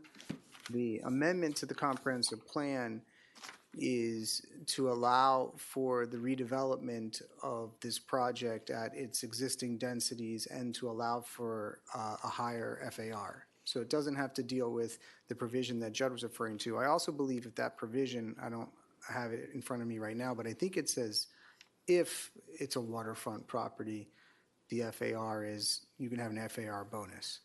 So I don't think that it was saying, it was not addressing non-waterfront properties. I think it was actually saying that if you are a waterfront property, you are entitled to this bonus. So you say Judd didn't make a mistake? No, it's, No, I'm not going to speak to the veracity of Judd's statements, but I'm just going to say that if you it was on the screen, there was the word if at the beginning of that sentence that was neglected to be stated. It's okay, Judd hasn't been here in a while, maybe he was nervous, but so that's all I'm saying. It's not just if you're waterfront, it's if you're waterfront and grant an easement. A 7.5-foot easement, then you're entitled to the FAR bonus to get you up to 2.0. Have you ruled out, I mean, another possibility is that that lower FAR was actually intended. I don't know that. so the first goal in our master plan, where we lay out like what we care about in the village, actually has a sentence that says property should be redeveloped at the lowest possible density while respecting property rights. So there was definitely part of when the village was founded that that's why I think, you know, a reduction to 30 units per acre was intentional. Now, the 0.4 FAR is rather extreme when the other properties that are in this district are currently, some of them are already at 2.0 FAR. So to say it's a mistake or not is in the past, frankly. Like we have it in front of us to potentially change it. Jeremy, do we have minimum size units? We do have a provision for minimum sized units, yes. What's our minimum? I would have to check. I would have to check. 500 feet? Square feet. Yeah, I think it's, I don't know if we set a minimum for studios, but I believe it's over 500 square feet. So, and if they develop this with the 0.4, would give you 465, I think they said. So you say whether 0.4 was intended or not, if it was intended, it was intended to make units which would not be conforming with our code? To maximize it, there is no guarantee that you must maximize your density on the site, though. Well, when you give somebody a zoning that says 30 units to or 50, you have to assume that you don't want them to go above that, but you have to assume economically, if it makes sense, that's what they're going to do. Typically, yes. Typically, okay. Yeah. So I mean, we have cases of buildings, even the most recent site plan getting built below their potential maximum density. Can I ask just one question? Can you come? The doubt to me was, I'm not going to speak about what was intended or not, but what is clear to me that RM16 has a 0.8. So if it was intended, the intention was to do smaller buildings with a more intensive use? Is that what I hear? I'm saying makes no I'm sense. just asking. That's all. No, I don't think we need to get bogged down on intent on the FAR. It stands out as being, well, it stands out. Okay. Okay, so, council, what is the desire? We know that we have to jump through some hoops and there's some obstacles here. Mr. Wall, just one clarification, I'm sorry. Yes. Did you say between the first and the second hearing, would have to wait 28 days? Can we go ahead and have a hearing on this? Can we have a workshop on and discuss it? You have to, between first and second hearing, you would need to have at least 30 days. Right. Because of the comprehensive plan amendment. But we can go ahead and move forward with a hearing, the first reading on this. There's no item for vote today. No, I know that. Yeah. I'm saying, but can we schedule, Yeah, they're requesting a meeting for the first week of September. And first, it boggles me that we had an item and then we pulled it, and that is a separate discussion. But I think we need to move forward with it. I think it would allow us an opportunity to talk about it more in detail, not consume tonight's agenda. But, you know, the requesting for this to have discussed on September, I think, I don't see, unless council has any objections to that. Can we, Chad, can we give the developer the acknowledgement that we're going to work with him and move forward with an intention to move forward to try to come to a positive resolution so he can work on the project? I mean, Sure, That's you can something have that a we could- discussion tonight and you can give those remarks. And to answer your question, I think really the cutoff deadline, it would be around September 10th to have a first reading, just to give you an idea. Okay, so the decision is, I mean, what is the, I would say either we could have it tonight or move it for the requesting for the first week of September, isn't that what you said? September 10th is the last date that would make all those 30 days, all those hoops being jumped But we correctly. also have to factor in that we have a 10-day advertising requirement before the first reading. So there's a window of opportunity. And it's really that September 10th is kind of the sweet spot, I would say, for us to work with the clerk and to work with Jeremy and the applicant to have the item ready. So are we suggesting having a special meeting to have this Well, first reading? whatever the sense of the board is, Straw votes, obviously. if we want to do it? I'll be out of town, but I can I think this was an Zoom, important and I'm- conversation. Okay. I'm happy We to do it. understand.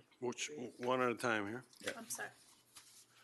Say again? I'm out of town, but I can Zoom in, and I'm happy to do it. Okay. I'm here. I'm good. I'm available. I just have a question. Well, What- there's a workshop that evening. Yeah, we have a lot, There's a we have a workshop. lot on, I just want to know, I'm not giving an opinion. We have a big schedule coming up with budget, and we have a lot of workshops and different things going on. Can I have some idea of the layout of that? Because 10th. we can't come every single night. I The can't. 10th is the Zork workshop already. You don't have anything 10th is- better to I do? do not, I'm not coming every night. I love the council, but I'm not coming every night. But Nancy, just so you're aware that at 6 o'clock on the 10th, we already have a So Zork are we workshop. proposing to do it that night earlier? Either- And I'm ju- move, that's what I'm maybe trying to find move out. that meeting to some further. Yeah, Mr. Mayor, we could move that. We could move that meeting. Okay, Good, that would be good. all right. Already programmed to be here, so, yeah. I mean, I would make a motion, we proceed to go forward. Okay. Second. All right, I think there's a consensus of council. There's no guarantee that we're going to approve anything. We're just providing for a path to make sure that we give everyone an opportunity to make their case. And so it'll be up to us to approve it or not approve it based on the evidence that you have in front of you. And it becomes a real zoning hearing at that point, right? Is that right, Mr. Attorney? Yeah, so I think in order to try to have second reading shortly after that, we would have to have first reading of the comprehensive plan amendment, first reading of the text amendment, and probably the zoning workshop. The workshop. At the same meeting. Okay. So that's September after we have a budget hearing on September 8th. Yeah. So we really have a very short window there between the 9th and the 10th, right? Yep. Mr. Manager? Yeah, so Mayor, obviously a tight timeline. The attorney has mentioned it, so what I would ask, and obviously we'll do that as well directly, but I want to make sure I ask you as well, that we ask the developer to show up first thing tomorrow morning. We got a tight line to turn this around, Okay. because we have about a week. Consensus of council. Consensus of council? Chad, the state planning agency no longer needs to approve comp plan amendment? So the State Land Plan Agency, or the Department of Commerce is what they're called now, they will provide their commentary. However, they are limited, they cannot object to the amendment unless it affects an important state interest. So we don't have that affecting any time yet? No, we will, so the way that it works in practice is that if this were to pass on first reading, the next day, Jeremy will transmit it to the state, and then the state has 30 days to give their comments. Presumably, if there's no important state interests impacted that the state identifies or their agencies, then we will proceed to second reading of the ordinance. The only state interest I can think of is lights out for bird protection right at the moment. Maybe we can provide candles instead of electric. Okay, so we'll have staff work with the parties and see if we can get it to the proper place, which would be that September 1st hearing, and then a potential second hearing. September 1st? No. September 10th. You're the scaring first me. reading. At the beginning of September. First week. First reading. It's Okay, is everybody clear? Yep. Okay.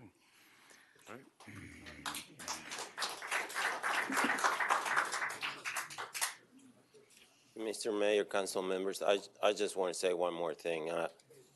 I do have very clearly that you have not said that, of course, this was to approve the project, it was to treat it, and I'm very grateful of that. Thank you very much. Thank you.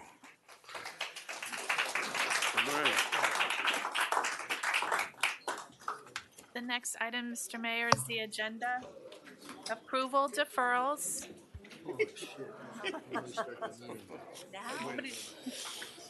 Oh, wait a minute. And we're still not finished with presentation. Okay.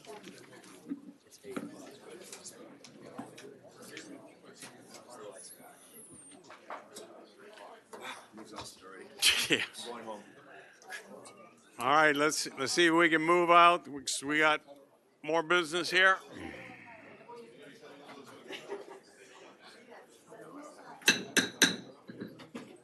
Okay, let's take the conversations outside.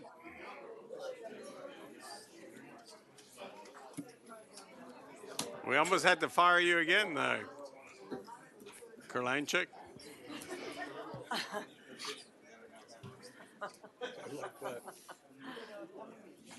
The next item, Mr. Mayor, is the agenda. Approval deferrals, additions, deletions, substitutions, and withdrawals. Okay, I have some deferrals. I would like to defer 11B1, 11B5. Wait, 11B1. Yeah. Wait, Just by that's discussion. a manager's report. Yep. That's a manager's report item. Yeah, but they're my discussion items, so I'm just saying I want to take them off the. Oh, okay, I'm sorry. 11B1. And the other item? 11B5. And then on 10D, I would like to defer, and I also move that we direct the manager to put out for bids again, which is what we were supposed to do originally before today, to try and get some smaller local firms here. I would second the motion on that. Okay, I'm good with that too. I was gonna second as well. Good. Excuse me, you're pulling D. our item on as far Yeah, as. we're giving instructions to the manager to go redo the various consultants pursuant to RFQ in doing them with small firms. We're gonna push for the small firms. There's one more thing you might want to suggest. Why do we have to limit anybody who wants to work with us? Why do we have to limit them? If It's they're qualified, fine. It's qualified. Why do we have to have a list? When we're ready to do a job, we have people ready to apply, somebody else can apply, why do we have to have a pre-approved list? We have pre-approved, fine, but why can't we take anybody else when a new job comes up if somebody wants to apply? Any reason not to? I think the primary reason is to have people on board so that then you can move quickly. I'm saying, you have all the people on board, anybody's applied now who meets the basic qualifications, okay, would be accepted. But now if job comes up, we're gonna go build a boardwalk. I'm just making some up. Right. And Joe Blow, engineering company, hears about it, and they want to be they want to do it, and they submit their thing. We like it, fine. Why can't they, why are we gonna limit ourselves? Mr. Mayor, we don't limit ourselves. What this is to get a pre-qualified pool. We put it out so that we have consultants that we work with on a regular basis. Yeah. We don't have to use them. We can choose to go in a different direction, put out an RFQ, put out an RFP, and use another contractor consultant. But what this does do for us, and we've used them quite frequently, it creates a relationship with these firms so that when we need specific things, we can turn to them and actually do the work with just a work order versus going through an entire contracting procedure. But So it simplifies our work. Kind of what Ed is saying, I'm wondering why if, of all the people or companies that apply that our panel deems qualified, why would we not accept them? Is there a reason to only have 3? So let me work with you on that. Let's say there are 100. It's okay to have 100? Yeah, but we don't have 100. I mean, No, we have- but I'm just right. saying, if there's just a large number, is it workable with a large number? When you want to use them, you pick somebody, we can't, and they say, fine, work with them, you don't make an agreement with them, you try somebody else, and you go down the list. Because you can't have them bid against each other, correct, Chad? No, Yeah, they cannot bid. This is under CCNA, right? That's correct. You cannot, they're not allowed to bid against each other once they're once they're part of the continuing services agreement pool. Correct. So it's who you award it to from your pool? Is You that? award So- on so the technical it- merits. It's, the CCNA is a 2-step process. You start and you qualify based upon qualifications. Just, you might want to tell the public what CCNA is. CCNA is the acronym for the Consultants Competitive Negotiation Act. It's section 287.055 of the Florida statutes. And that process dictates for certain types of professionals, engineers being one of them, that you need to go through and first qualify those professionals. Price cannot be considered during that stage. It's prohibited by law. Once you qualify the professionals, then you can negotiate price. So it's a 2-step process. And once they're selected and they're part of your pool, as Councilmember London said, you're not allowed to say, to one company, bid this job, and then go to another one, bid the same job, and have them bid against each other. You just have to just bid it and then move on. But Chad, just what you said, so now we have a list of 10 people, for argument's sake. And we're going to build this big boardwalk we talked about. And all of a sudden, somebody wants to be qualified. So they submit, why can they not submit their qualifications at that point in time when we're going to build something? Well, so the point of, they can, but the point of this process is that it's fast, right? You have these people almost on call, right? I understand that. Yeah. All I'm saying is that we have this list, and let's say we selected everybody who applied this go-around. Okay. And then somebody else comes, now we're going to do a job, and Joe Blow, engineer, says, hey, I'm really an expert at that. I heard about that. I want to bid on that thing, and he submits his qualifications. Why can't we get him at that point in time? You can't do that. Why? Because that's the purpose of the request for qualifications, and you put it out on the street to qualify X amount of firms at that time. Okay, so. In your example, Yeah, if we weren't happy with someone on our continuing services list to do the job. The boardwalk. The boardwalk, we would have to bid it out. If it was a project that, met the criteria for bidding under the so CCNA. basically then we could say, anytime we do a job, anybody's interested can submit their qualifications, right? That would slow down the process tremendously. That's why you don't do that. That's why governments have these pools. I understand, but what it does, it limits our choices, and all of a sudden, and it does limit the contractors or engineering firms that will apply and will be selected. There's a give and take with the speed, and it'll. We move so yes. slow, I don't really think it makes much difference. Well, really. you're talking months in that process. Why does but it have to yes. be months? I don't, how long did it take Why? for this process? I don't know. I believe we started in May. Didn't we have the same problem with With CIT, with GIT. with GIT? Of course. We wanted to do it, they weren't on the list, and we Yes. had to resolve that issue. Yeah, and we bid it, And it took time. Right, which is why, I No, don't Didn't know if take we have 6 to months, resolve. but it took. It was it not took- necessary to Yeah. wait 6 months like All we right, did. so, We gotta move. yeah, so everybody's good with? No, we're No, not, we we're have a not deferring. motion. We're We have giving a direction motion. Yes. Defer. to come back, More small firms. Fine. yeah, with an RFQ that would be pushing for the smaller firm. And also, maybe come back also with another method for selection committee, because what they did this time, to me, says we need something different, Okay. that's all. All right, Should- you well, got it? I'm sorry, can you repeat the amendment Selection committee, about this? investigate. So Mayor, so I understand is, so we want to cancel this current RFQ Throw as this we one have, out and start over. and then start a new process. Yes. Make small to medium-sized companies Anybody want to do a it? benefit to it, give them benefit, and then come back with some recommendations. Okay, Local presence as well. All those in favor? Aye. aye. Opposed? Motion carries. Okay, on the agenda, Are there any other amendments to the agenda? You're still deferring 10D now that we've given direction? Yep. Yes. Consent agenda? No, we're, all those in favor of the agenda changes? Aye. aye. Thank you. Opposed? Thank you. The next item is the consent agenda. Hold on a minute, we Oh. have some presentations. Oh, I'm sorry. I apologize. Mr. DeSuglu, are you here?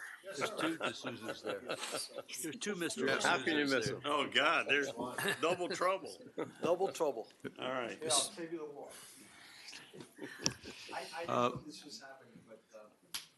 Mr. Mayor, just a quick privilege, please. No, go ahead. I just want to say to Robert that a couple of months ago, I ran into Derek and I asked him about the academy, and he told me he was coming up in 30 years. And this for me is deeply personal. You may not know, but my daughter it was a time when she was growing up. She was going through a hard time, and I brought her to the academy, and your group really helped her bring her confidence back, and really got her on her way. And I know you've done a lot for a lot of families at that in Key Biscayne. So to me, it was very special, and I want to thank you for everything that you do for our community. As a father, I want to thank you for what you've done for my daughter, even though after Yellow Bell she went on to fashion, still. But I want to thank you for that. Thank you. All right, Thank you, sir. let me read a couple lines here. Whereas over the past 30 years, thousands of students have trained at the academy, hundreds have earned black belts, and generations of Key Biscayne families have benefited from its emphasis on personal growth, self-control, humility, hard work, and community values.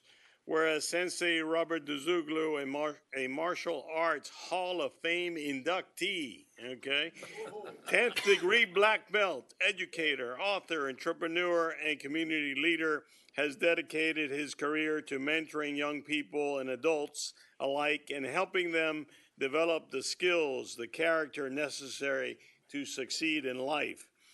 And whereas today the Academy of Martial Arts remains a family legacy, and whereas the Key Biscayne has evolved over the last 3 decades, the Academy has remained a constant presence, helping shape the character of our community and providing a positive environment where children become leaders, adults, build confidence, and lifelong friendships. Now, therefore, I, Joe I. Rasco, Mayor of the Village of Key Biscayne, do hereby issue this proclamation in recognition of the 30th anniversary of the Academy of Martial Arts.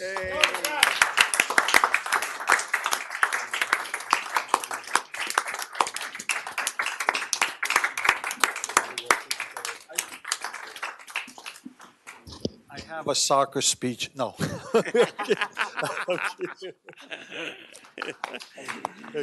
I just have to tell you, I look for, I'm going to be presenting tonight, and Joe Rasco. I know, we're gonna make it work. And Ed, and our mayor, our past mayor, Kaplan and Brett, and everybody's been so supportive of the academy. It's been great having a business here. It's been great bringing my family here. My son's here. I'm just very grateful for this village and how they have welcomed us and helped us build here. So thank you very much. I appreciate it.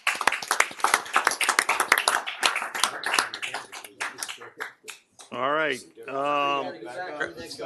Get to work. EAB. Mr. Mayor, just a quick thing. I need to say this for the record and make sure the clerk is aware that I recused myself from that discussion of the CCNA. I know it was brought up as a deferral and all of a sudden it became a vote quickly, but it needs to be registered. I already filled out the form back in June on that. It was just, everything was packaged into one, so I just want to make sure, put that for the record. Thank you. Okay, am I driving this or how does this work? Thank you. So just press it. Okay, great. Okay, so hi, my name is Robert Dusoglu. I am the chair of the Educational Advisory Board. I'm glad to see that several of my board members are here, including our new candidate for council, our principal Tarafa. She's here. So thank you for everybody's here to support what we're going to be talking about. So if you notice, my first slide is the greatest asset.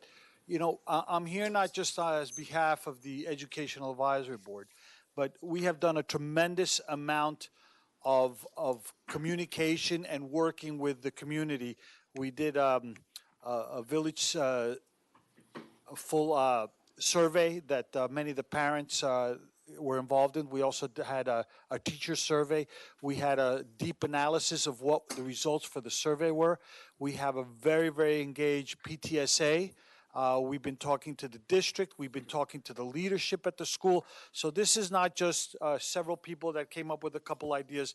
The whole community surged forward in order to for you to hear the words that I'm going to be saying, and that's what's behind this presentation. I just wanted to clarify that. So first slide, I think I do this, right? Yes, you told me how to do it? Oh, here we go. Okay, so we have the tale of two schools. We have a very successful school, and in our school, with our elementary school, it is well attended. It covers about 80% of our population of that age. The grades, as you can see in the slides, the performance are great, and they're rising. It is an A school, but we want to do better.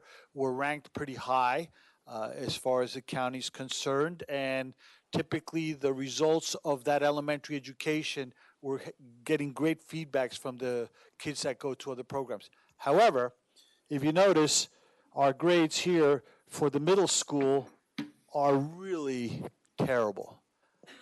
So something's wrong there, and we just have to figure out. It's very peculiar. That's the same school, the same teachers, the same administration. What happens? Why is this sudden drop in performance for our middle school? Next slide here. Okay, good. And you can see what happens with this tells how many students are in each grade. And as soon as we get to sixth grade, the whole thing drops, the bottom drops out, and everybody exoduses off, mostly to Mass. So the parents are not choosing to leave public education, they're just choosing to leave this particular school. So there's something's wrong here. So that's what concerned us. First, the committee agreed to support the elementary school and push them to excel even further. But boy, we had a very dangerous situation because we're looking at the school as and I think we called it a spiral death thing that was happening. So let's see, next slide. Okay, why does this happen? Funding in this state follows population enrollment. This is really the end of it. So if you don't have the enrollment, the funding disappears. If the funding disappears, the programming, everything just starts to fall apart terribly. And so we have to look at that. We're very concerned about that. Next. Okay, so what we think, and it's not just us, but what we think is, in order to look at this, is to look at the pipeline. What happens to the students? They're all going to Mass. Most of them are going to Mass. So we have to look at the pipeline and we have a decision to make. Because if we don't take action, the school's going to die. And I've heard of things that they would close it down within months. So the question was, do we want to lose our middle school? Is that what we want? Let's just close it. Who can goes to Mass, and that's it, and we'll just concentrate on the elementary school. And after a lot of great thought and involvement with the community, the goal is not to just let it die. Let's really make a colossal effort to see what we can do to save it. Okay, so that's what we're going to be discussing today. Our first ask is right down there on the bottom of the slide, and I'll come back to that real quick at the end, which is to work with the district to see about the pipeline. Because right now, all our students are leaving for Mass, and we end up with a dying school. So if we slightly adjust that, we have an opportunity to get some population, to get some funding back, to really create the same exact excitement and success that we have at the elementary level. Okay, so that's what the goal is here. Next. Okay, so the investment, it's going to cost money. I mean, nationally, we're ranked at the bottom regarding how much we invest in our teachers and our students. We're at the very, very bottom, or the top two bottom of how we invest in it. So it takes money. But a lot of the funding does come when you have enrollment, and that goes up. We have to help, though. All right, so next. We have had a tremendous amount of help from the council and also from the community and also from the PTSA. And since we started just recently, we've been able to accomplish a lot of things. We have a new computer lab. We've taken all the old computers and updated them. We actually had a resident that came forth with a $12,000 check in order to help with the computers. The STEM lab is reviving. There's a brand new communications program that has been brought in by the district. There's new fields, new scoreboard, new branding. Our new principal, which she's incredible, she's getting an excitement going. In fact, just this week, she was in a tunk tank while they were trying to raise money for the school. That night, they raised $11,000. Most of it was because people wanted to dunk her. So she is popular. So, all right, next. All right, this is a plan that has come together not just by a few people's opinion.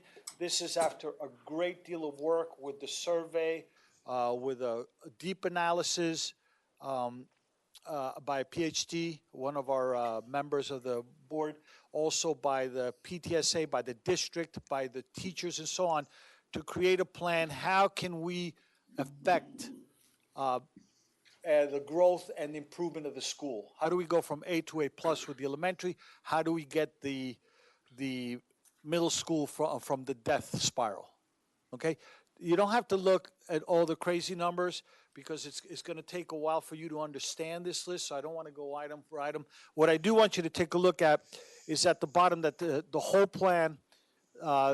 The first stage is at $635,000 that I'm going to ask you for all tonight. No, I'm kidding. Not all of it. I have some solutions for you, so don't think I'm going to ask you for the whole entire amount. We're going to dunk Ed? Excuse me?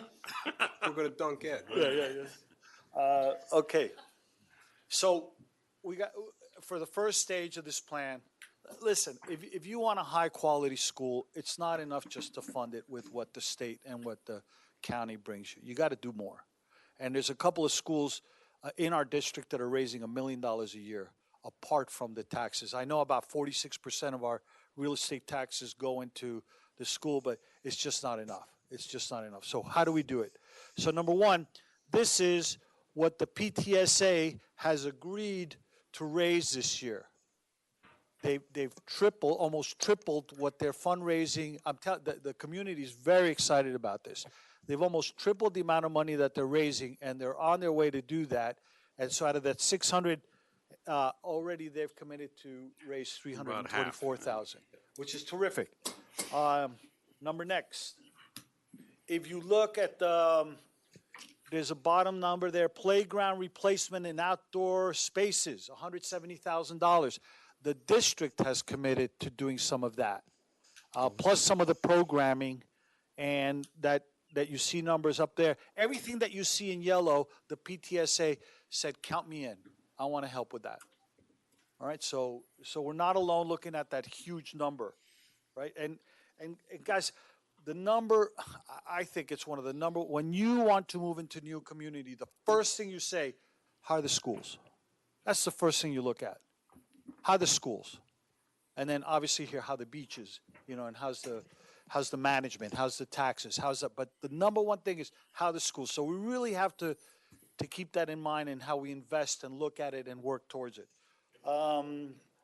Okay, so there's two asks. Number one, which we've already had 3 meetings with the district. We want the council to support our efforts to talk to the district to see if we can adjust the numbers so they don't take our whole population of our middle school. So there's some adjustments that they would leave. We work on building 2 very, very good middle schools, which one is Mast, obviously, and then the other one would be K-8. So we're asking the council to support our continued efforts to work with the districts to adjust those numbers. The idea would be to increase the slots for high school, for Key Biscayne. The high school numbers would stay the same. They're not going to be touched. No. All right? No. Yeah, The question was increase the 1,100 high stay the school. same. The 1,100 totality stays the same. Yes. But yes, to answer your question, yes. Because you still want slots to be available for Yes. kids Right, coming yes, out of the 100%. K-8. Yes. So that's a very delicate, that's got to be done just right. Are So- the kids that are remaining in sixth grade, seventh and eighth grade, is that because they can't get into Mass, there's no space available? Some, Is there an entry requirement for Mass? yes. So there, I'm just thinking, why all of a sudden, we have all these low scores for reading, math, and science, unless the people who aren't getting in probably are the ones holding the numbers down for the fifth grade off, 1 to 5 Absolutely. also. That's one of the reasons, yes. So therefore, by doing what you're doing is really, I don't see how that's really gonna boost those numbers up.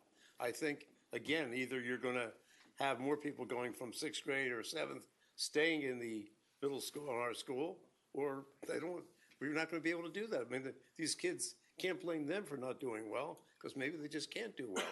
Right, well, the problem is because of our reduced population, we have reduced funding, we have a reduced offer. I understand that, but the point was, would that make somebody score better in math or reading and science? If the programming is good enough, they'll stay. Okay, so you're saying ones that are going to Mass will stay?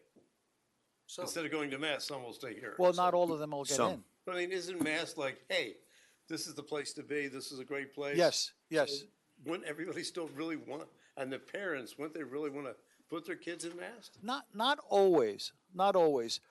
Not all, first of all, you have proximity. So I don't have to take my kid from A.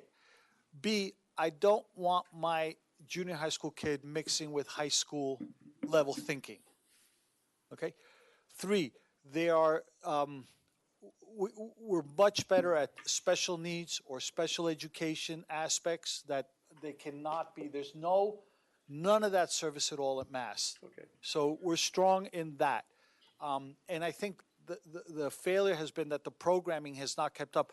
Many of these programs, the good ones, are that when you get through middle school, by the time you're done, you've already have several credits in your high school. And so on with the high school, when you get to college, you've already finished your first year in college. So we don't have that availability, Mass does, and if we create that, then we could, those parents that want the kids to stay, that want the proximity, that want the bike ride, that want the special, because there's some, Robert, are the special needs more focused in the middle school? Are the kids with special needs or dyslexia or whatever they happen to be, learning disabilities? No, it's not special. No, it's across the board. I mean, that's what we're trying to do, some of that, and there is some of that. And if you look at some of the funding, like I said, I don't want to get into the weeds right now. Okay, so, all right, so I didn't answer your question, did I? No. It seems like to me, you're trying to keep the school going for people who really don't want to be there, really want to be in Mass, but they can't get in Mass at this point, so that's why they're there. No, No, that's not the case. no. So I'm going to lean a little bit on you, Frank, so we can go through a little historical, yeah? We did a good thing. At a time where we signed the compact in the ILA to expand Mast, we had overcrowding. Mast also was looking for expansion. We then partnered with them. We created middle school there. We created 1,100 seats that were effectively split almost in half, practically about 150 seats per grade. Those seats have remained static throughout the last 12 years, never been looked at again, depending on what the population was. At the same time, Mast was going through let's call it a heyday of promoting itself as a rigorous school. And the perception was the only way to solidify your place in Mast in high school was to get in early, meaning leave this school early to get early and then be able to stay and remain. That created a mass exodus of which we've effectively never recovered from. So along with that exodus went funding.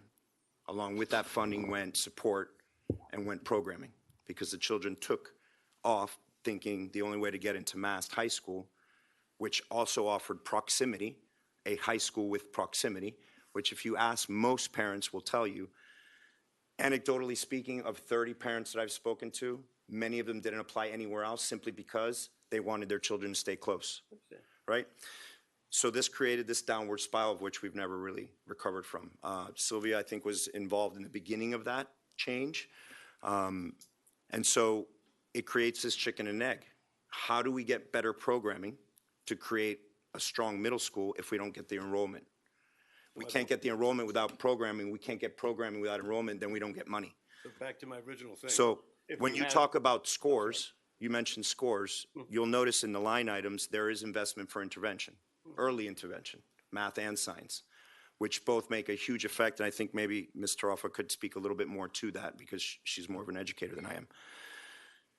I think what's always lacked is this opportunity for everyone to row in the same direction. And so we have an incredible EAB that then took a survey, went to the parents and asked very detailed, what would they like to see? Number one, do they want to remain in the school? The answer emphatically is absolutely. I happen to be one. I have a fifth grader. I would love my child to stay here and walk my child to school throughout middle school. My first child, I chose not to leave here. Why? Because there was a better option in Carver. Better programming, more rigorous, more preparing him for success in some future. So since then, what we've been doing is just looking and studying, talking to the administration, the district, to understand, and the families, what do they want to see in their middle school? Number one, they want proximity, for sure. They want to keep their children here, but they want programming too. Very specific programming, which is made up in this list that's been created out of a master plan that has been made in unison, in collaboration with the EAB, with the survey, with the families, with the administration, and with the district, of which, for the first time I've seen, since I've been involved in the education, everybody's rowing in the same direction. Furthermore, there's a problem in Mast too, which we don't talk a lot about, where they have a wait list of almost 500 students. And so they're having an issue as well, where they have students that want to get into the school, but because of the allocation, the way it's set up for us, they can't, because those are our seats. So the ask here is twofold. We can't require a reallocation of seats to focus on high school and reduce middle school unless we give them, the families, a rigorous alternative of which they can still get great education, but still ensure that they can get in at a second entry point, which is 9th grade. So the ask is twofold. Number one, look at an ILA that nobody's ever looked at for the last 12 years to see what does that rebalancing of that reallocation look like. And number two, that investment that will kickstart this ability to get some programming to get parents to actually want to stay because the programming is rigorous. So a couple of things have happened that have helped us. Number one, in order to secure success in high school, you want to career path the child to make sure that their next step from here is successful into a program like Mast. So we just received a new AP, assistant principal, happens to be an AP that came from Mast. His own words were, one of the biggest reasons people come to Mast is because children in middle school can receive high school credits through our program. We've already initiated that same program, and actually they can they can receive more high school credits in the program they're about to launch here at the middle school than even at the Mass Middle School. The district has come forward and said, we are even looking at possible now adding some maybe dual enrollment opportunities, et cetera, et cetera. So the programming is starting. When we went to the district, we weren't sure what we were going to get as far as what are some of the ideas. But we went and told them that our families want to keep their middle school. Everybody wants to keep their middle school. That's all they really needed to hear to get the motivation to really want to help. We have a PTA, just anecdotally, that over the last 3 years has raised between $140,000 and $150,000 every year annually. This PTA is committed to $325,000. They just put together a first annual event, a community event that we've never done. It was probably the single largest event that's ever happened at the KBK8. Thousands of children. They were able to raise $11,000 just from a dunk tank and food. So they were offering hot dogs, and the idea was to introduce In 2 hours. In 2 hours. Just 2 hours. So the idea was to introduce this community to what we have, what the school is. And so, you know, I came to this island, and one thing I can say is that we're surrounded by exceptionalism. This is no different. This is something I've never seen before in the 8 years that I've been working on education or trying to better it for my kids, for kids in general. The momentum we have is incredible. Our chair is doing a great job. I think this is a real opportunity. Now, it may be the last-ditch effort to really turn this school much better than just good enough. This could be an exceptional school. The elementary is great, and the funnel is growing every day. 5 years ago, we had 1 pre-K4 class. We have 3 pre-K4 classes. There's even conversation about creating a pre-K3. So the funnel is healthy. We actually have an opportunity here to turn this narrative that public schools are slowly dying. Maybe public schools, but not our community school. And everybody's getting on board. And the energy's palpable. And I think that what Robert's helped us do, I think what Sylvia's on the EAB as well, we have an incredible EAB. The administration is great. Our principal got into the dunk tank. I mean, they're all working together. Everybody's rowing in the same direction. So the ask is not money necessarily. It's just this council to make a stand and say, we want to stand for our middle school. We want to stand for our K-8. We don't want to lose our K-8, and we're going to support it in every way, any way we can. My question is, have you done a survey to find out of these people who are in the who have stayed here, who have not gone to Mass, if they could go to Mass, would they want to go to Mass? Today, yes. You've done that survey? And Yes. people do want The to- answer is yes, because there's a wait list, and actually 2 children just left K-8 to go to Mass. So in other words, the only reason they're here is because they can't get into Mass. Today, yes. Yesterday, yes. Tomorrow, no. That was not the case historically. No. You say it's not the case. I don't think so. Okay, well, I think two you got to ask things- the people to find out. I think We have. one thing that changed was That's why I Mass answered was an so confidently. experiment that turned out to be more successful than it might have been envisioned 13 years ago.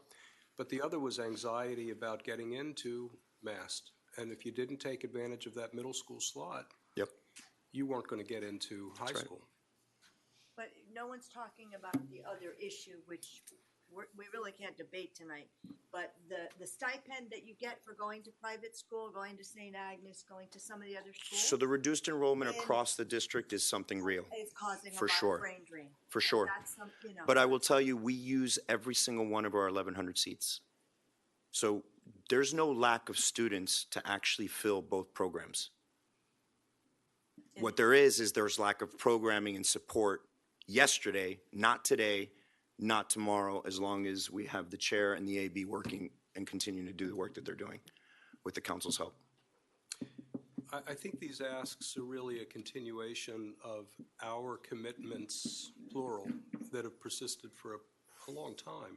And I personally am invested in what you're trying to achieve, and I'll continue to support and work. Thank you. I think these are essential ideas, not good ideas. They're essential ideas. So, All right, let's bring this to a landing. okay, so very simple. We're continuing to talk with the district. The first thing we would like is to have the council agree that we continue that work in order to adjust that pipeline, so some of the students would stay on and we have an opportunity to possibly save the middle school. It'll be a pilot program, and that's to give us the okay to go ahead and continue to negotiate that. Consensus of council? Yeah, there's going to be a law of unintended consequences conversation about unintentionally depriving Mast Middle of its energy. Of course. We'll be careful about that. and For we'll sure. keep that- Okay, you want to succinctly say what it is that my colleagues are going to agree to? Okay, to the maybe our vice mayor would be better at wording this, but It's just, in plain terms, it's the okay to look at the ILA for the first time in over 12 years. Sure. Tell And see people what what an works. ILA is, please. Interlocal agreement, So interlocal agreement. it says there on the presentation. That makes It sense. basically was an agreement whereby, through our investment in MAST, we received 1,100 Gonna guaranteed seats continue to through, support from 6 to 12. discussions. Right.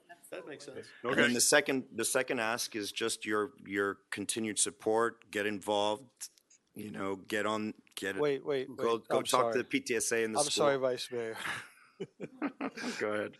Last year, the council supported 50,000, and we used it very well, as you can see in the list.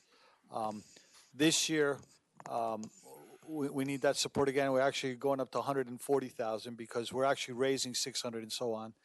But then, and you sort of have an idea what that's for. I would say you got to look at this carefully. I mean, if you want to approve that, but I don't think it's during budget season and everything that would be difficult. But I think the ask is about 140,000. So All right, well, we'll have to dissect that some more. I think but- so. I okay, think so. Yes. Discussions, yes. Money, perhaps. Take a look at but it, yeah. we'll take a look at it and see So- where all our priorities are. Right. So minimum to repeat the 50,000 that we did last year, and Which then we did. see if we could increase Okay. it. Okay. Thank All you. right. Thank you. Very Thank much. you. Good job. Congratulations. Consensus Thank you, of Robert. council to support discussions. Yes. Yes. The next item is the Zork update.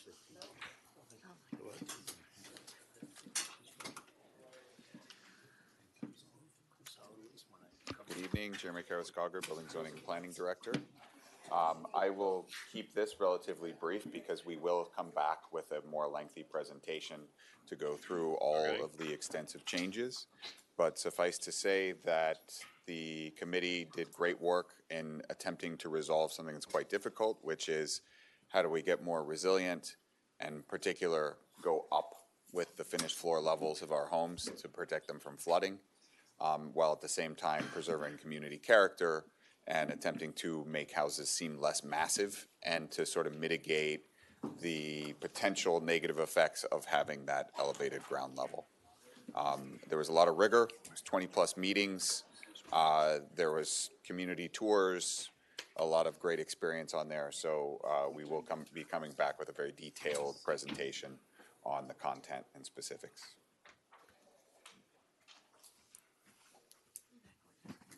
The next item Let's do the Sustainability Advisory Board presentation.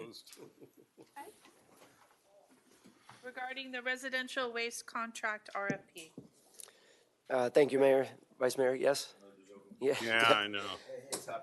I don't have a presentation. They're just- coming out of the woodwork. Yeah, I know. Family affair. My son had to go home. If not, he'd be up here giving a little speech. So real quick, Councilmember Vasquez, thank you very much again for that honor for my father. I very much appreciate that. And 30 years in the community has been a blessing, so we're very grateful. This real quick is just an overview of a letter that was submitted to you. We have been working diligently with the SAB and also with our council liaison, Councilmember Bracken. And the staff has been absolutely fantastic in the assistance with, prepping this request for proposal for the waste contract that's about to go out. We do have a couple of main items that we want to ensure get included and have direction from council. And they're very simple, straightforward. Number one is flexibility. Number two is sustainability. Number three is accountability. And number four is education and outreach. So just to give you a quick overview, we already have flexibility baked in to the contract as is. where we have a no penalty carve out, letting the village switch recycling vendors if a better option comes along. What we're looking to propose is that we have the same flexibility extended to yard waste and composting as new technologies and options become available. Obviously, diversion is a big part of sustainable practices, so the point that we can optimize that in the future, we want to be open to those opportunities. Locking into one vendor method for these streams for the life of the contract means we can adapt as better diversion options emerge. This just protects our optionality. Number two, sustainability. Obviously, coming from the SAB, we want to ensure that in the vendor criteria, we have a matrix that takes these items into consideration.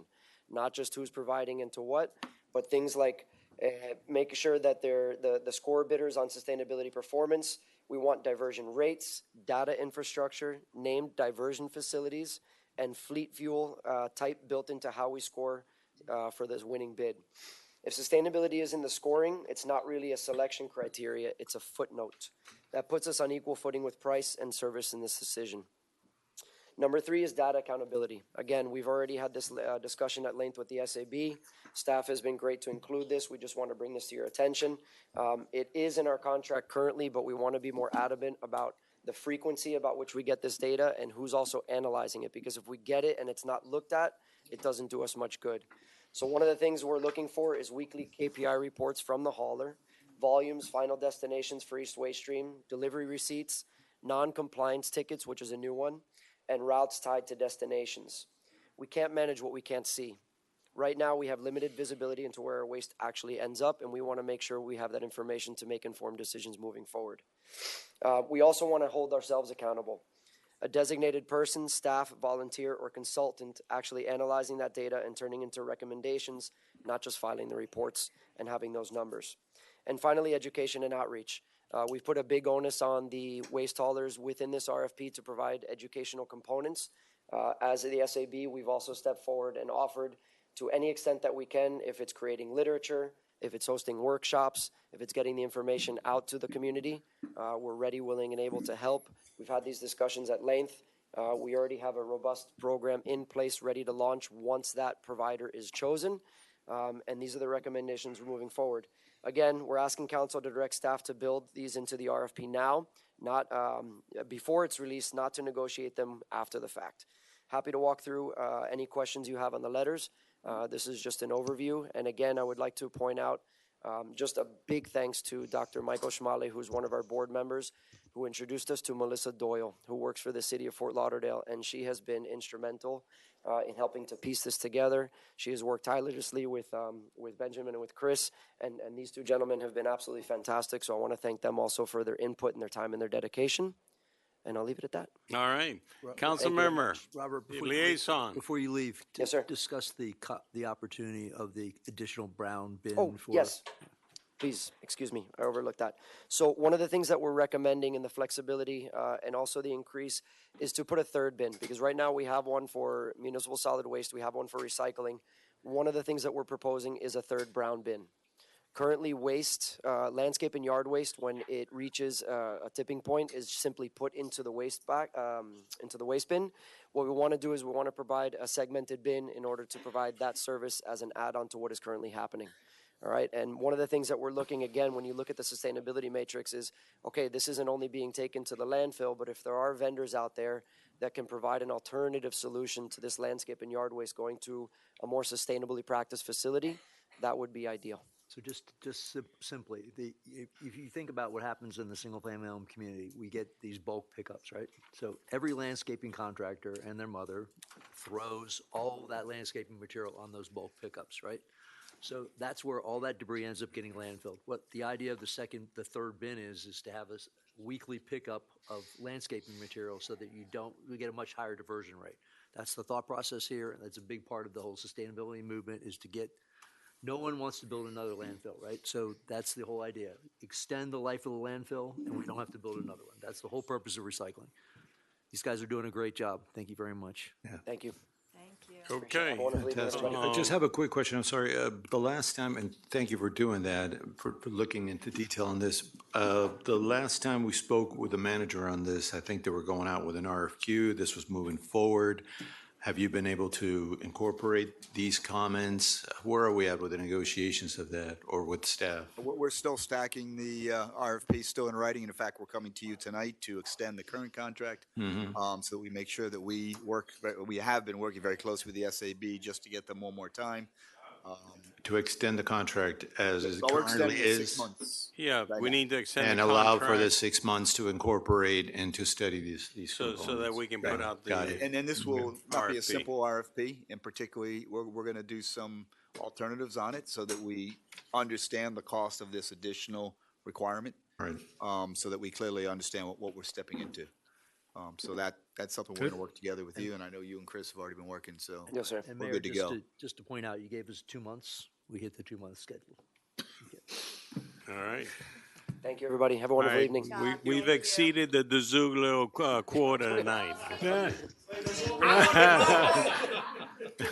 Thank you, everybody. All right, consent agenda. Move. Second. I want to pull, I'm sorry, there's a community center. No? No. Skip that. I'm sorry, who moved the consent agenda? me, And second? Second. pull 8B, Thank you. 8D, Oh, wait, I'm sorry, you're, Man. Councilmember London, you'd like to, 8B, 8D, and 8E. E and E. Okay. is it consensus of council to remove the 3 items from the consent agenda? It has to be unanimous. We don't need to consent. Okay. Um, Yes, okay. The man wants to pull them, he can pull them. That's, No, Just quick I mean, question. you know. it usually happens in the agenda portion, that's all, and you all agree to it, so that's why Need a second or I asked that. something? No, I don't, it's fine. So all those in favor of the amended consent agenda? Aye. Aye. Opposed? Motion carries. Okay, Item, I'm gonna read 8B. Yeah. A resolution of the Village Council of the Village of Key Biscayne, Florida. Yeah. It's not deferred, it's pulled. I'm s- You pulled it, right? I want to discuss it. Yes, Oh, okay. so it's, gotta read the title. yes, I do. Make it official.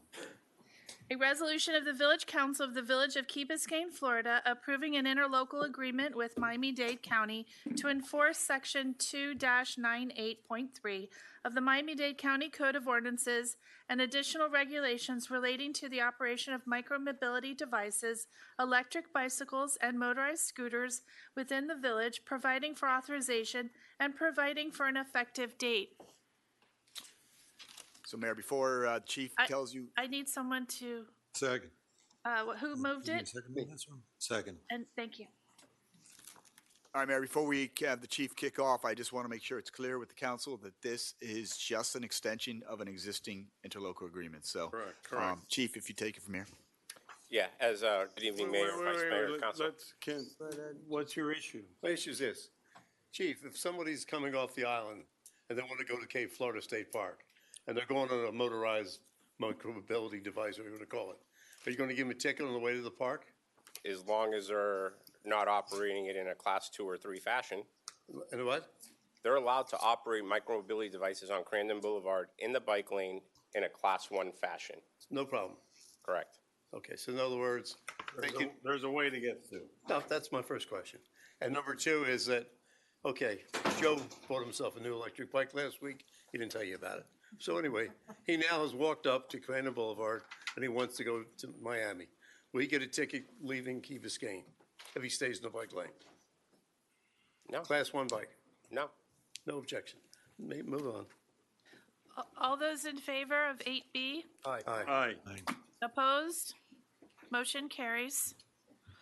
The next item is 8D, a resolution of the Village Council of the Village of Key Biscayne, Florida, selecting Maverick United Elevator LLC for elevator maintenance and repair services in an amount not to exceed $41,400 annually over a 3-year term pursuant to invitation to bid ITB number 2026-10, providing for authorization and providing for an effective date.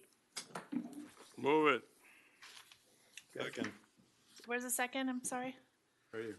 Thank you. What's the discussion? Issue. issue? I have a question. Sure. Well, look, you pulled it. Yeah, I did, but Yeah. you want to speak first? Well, I thought we were deferring these. I No, don't no, I want to understand. defer it. Okay. I have just questions about it. My Okay, my okay. question's as Oh, follows. pulling from the consent, We okay. started with the, I guess, the community center with the elevator, and they came before us. You weren't here at the time, but we came before us, and they said, hey, listen, we got to get rid of, I think it was Schindler we had as a contractor who put it in. They're not doing the job, blah, blah, blah. We got a new contractor, and they'll take care of everything. They'll warrant it, we have a guarantee, et cetera, et cetera, et cetera. Next thing I remember, we had another work order. You know what? They weren't doing it. We had to get somebody else to do it. I think did it on an emergency basis. Didn't you, Steve? On the elevator in the community center, right? Yeah, because that was an immediate emergency, yes. So my question now is, now we're getting another contractor to do this, and what are they warranting, and what will they do, and what will they charge us? Is it a flat monthly fee, or is it just for time when they come to work? They're charging us a flat monthly fee for the maintenance, operation, and inspection of those elevators. So basically, there's no parts and labor involved in repairs. There's no parts and labor involved. There is a markup on the parts that they have to buy. It's a 9% markup. And my question then is, can you get a service contract for parts and labor to be included? That's not how the industry works. Really? Okay. So the ones I've gotten, they don't work that way. Okay, They I have haven't to bid- tell them, they the haven't bid it contracts to us I've got that are way, all no. wrong. You're screwing me up. No. You shouldn't do that for me. That's They bullshit. have not bid with us that way, no. Okay. They all wanted a percentage markup on the parts. I'm not saying the 1%. Listen, I'm talking about a contract that says for so much a month, they will take care of it. Service calls, either you want it working hours, you want it 24 hours, a different charge. And you're saying that doesn't exist That's anymore. their inspection and maintenance of the elevators, and they'll cover it under that. But if there's additional parts required, they will charge you for the parts, the labor, with a markup on the parts. Have you tried to get a contract, parts and labor? We did. This contract went out, and we had 9 bidders come back, and all 9 bidders bid it the same way, yes. Okay, fine. Good enough. Done. Nancy? Okay, two things. One, I just want to bring to everyone's attention that a long time ago, I asked council to include in all of our contracts that if any of the tariffs were found to be unlawful and they were going to be reimbursed, that we would have in our contract that they get reimbursed to us. Thank you very much for doing it. I saw that in there. That's fantastic. My other question here is, or issue is, with the extensions of the contract, shouldn't that shouldn't that come before council? Shouldn't we at least know whether or not we're at the time where we're gonna extend it or not? Because I think it's manager's discretion, unless I didn't read that properly. So and we've had this discussion in the past on this dais, our standard agreement for a lot of our professional services is a 3-year agreement with 2-year extensions that are permitted by the manager. That's how we typically do it. It's up to the council if you want to change that on any I contract. don't think it comes to our attention. Oh, come to your attention. Well, that's just, Right. if you would like the manager to notify the council once he exercises an extension, that's fine. I don't know how, Yeah, Steve, you before typically it's do it. exercised, just in case any of us know of problems or have issues or Sure. something. I don't think that's unreasonable. No? I don't, think, well, I'm not sure if it's necessary to have it in the agreement, but, Steve, As a I don't. practice. I don't know what your typical practice is. Not 100%. I have Yeah. noticed them on Some. a number of them, but not 100% of them. I just think it would be, So we would like to know, so that if anyone has an issue, they could bring it up. Because when you're in the middle of a 3-year contract, you don't know that it's about to end and that it's necessary to do anything about it. Okay, well, we could put it in the agreement if you want. Or we could just have it as a Or you could policy. have it as a practice with the manager. I As a think that's practice. fine. I think Okay. that's fine. All right, Mr. Manager? I'm sorry, can you repeat the Standard direction? operating Do that as a motion? Do I need to do that? as a SOP. motion? No, it could be a consensus of council Yeah, I to think direct it's the the manager, consensus of council. I Yeah. think the manager to understands. notify council when Prior to an extension of the exercising 2-year. any extensions of contract. Okay, thank you. Thank you. Okay. On 8D. All those in favor? Aye. Opposed? Motion carries. The next item One is more. Mr. Ed. 8E. A resolution of the Village Council of the Village of Key Biscayne, Florida, authorizing the village manager to enter an agreement with the Florida International University Board of Trustees on behalf of Florida International University for a coastal subsurface groundwater monitoring program on village property, providing for implementation and providing for an effective date. Move. Second. Thank you. Ed. My only question on this is, how will this affect us moving forward with the storm sewer installation, design and installation? Is this going to delay things? If so, how long will it delay things? Well, It doesn't delay anything. I mean, if anything, it's so in other words, if we get GIT or somebody else to move forward, another engineer. We're getting free agreement. No, to I'm all look for at the it. free. I'm not a problem with that. Okay. I like free. these two things are totally separate So no, efforts. One so doesn't affect that's the not other. going to stop anything. What's that? One doesn't affect the other. Good, okay, I have no question, no problem. That's it. Okay. Did you, Steve, did you bring up with Chad my question, my legal question? We'll look into it. Okay. And it's something, and obviously, we want to keep it here. So, Yep. yes, no, you brought up a good question, and we will definitely look into it. That was it. Thank you, sir. Madam Clerk? All those in favor? Aye. Opposed? Motion carries. Okay, 9A. The next item is the second reading of a capital project authorizing ordinance of the Village Council of the Village of Key Biscayne, Florida, selecting V&G Construction Solutions Corp. for the Harbor Drive Milling resurfacing and roadway reconstruction project in an amount not to exceed $2,384,688, providing for authorization, providing for implementation, and providing for an effective date. Move. Move second. Thank you. Colin been working on this for what, 3 years, 4 years? Approximately, sir. It's coming, it's coming. It's, I would like to just amend this, if you call it amend or parse, take it apart and say that is brought up tonight by Brett about the, Stamp concrete. what do you call it, the stamped asphalt that Well, let's talk about it. at this point in time, I'd say that's part of the contract, 200-some thousand, go forward with everything else, and we take a final decision on that. In other words, take that out of the contract today, until we advise them that that's what we want. I would caution against that, if I may, because once you enter into the contract, that would constitute a material change, and the contractor can do, after that, you have to pay premium price for any changes. Perhaps, it's really something to consider. I have done all of those, yeah. Can you just, but. But I would okay, so my thing quickly is that I would caution against that. Before you go further, if we change this in any other material way, it's got to go back to the county? No, because No, they're not This portion of the road is village On our paved. dime? Yes. Okay. But it is in a single contract, that is going to a single contractor. So, But couldn't we have an amendment to the contract to take that out with an agreement that if we put it back in, this is going to be the price, what they've already quoted us? Or to provide for With this a as an certain amount of allowance. time. We would do the contract and have a change order if we decide we don't want to do this. Because this is the last thing that's going to happen, not the first thing, correct? What's the square footage? I mean, no, what- this is the first thing that's gonna happen. Before the The before circles, the the milling. circles are the first thing they're gonna start Before the working on. milling. Yes. You're going to putting the stamped concrete down? They're gonna start removing the brick pavers and the concrete underneath the brick pavers and preparing that area with base and building it up to be able to get to an elevation, a level where they can do the asphalt and then come back and do the brick pavers. Okay, so But they have to work on that and the concrete ribbons that are So there we have to make a decision quickly. Yes. Okay. right now. I'm just, And it's 1.9 million of somebody else's money. no, listen, I got no problem doing it. The question is, if what Brett is telling you, it all came up, why do we want to do something that's been unsuccessful somewhere else? Right.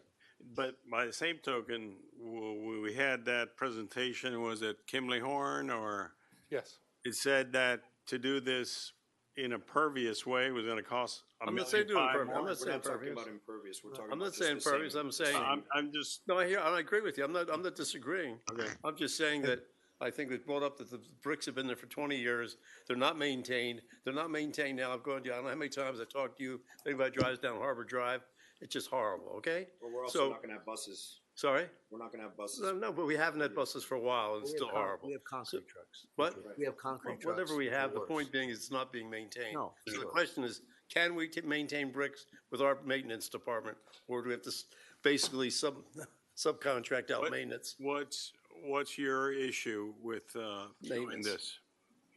I'm not sure what you're proposing. I'm You're saying proposing that either we not do to do the stamp. bricks and do them properly, or do something else, that's all.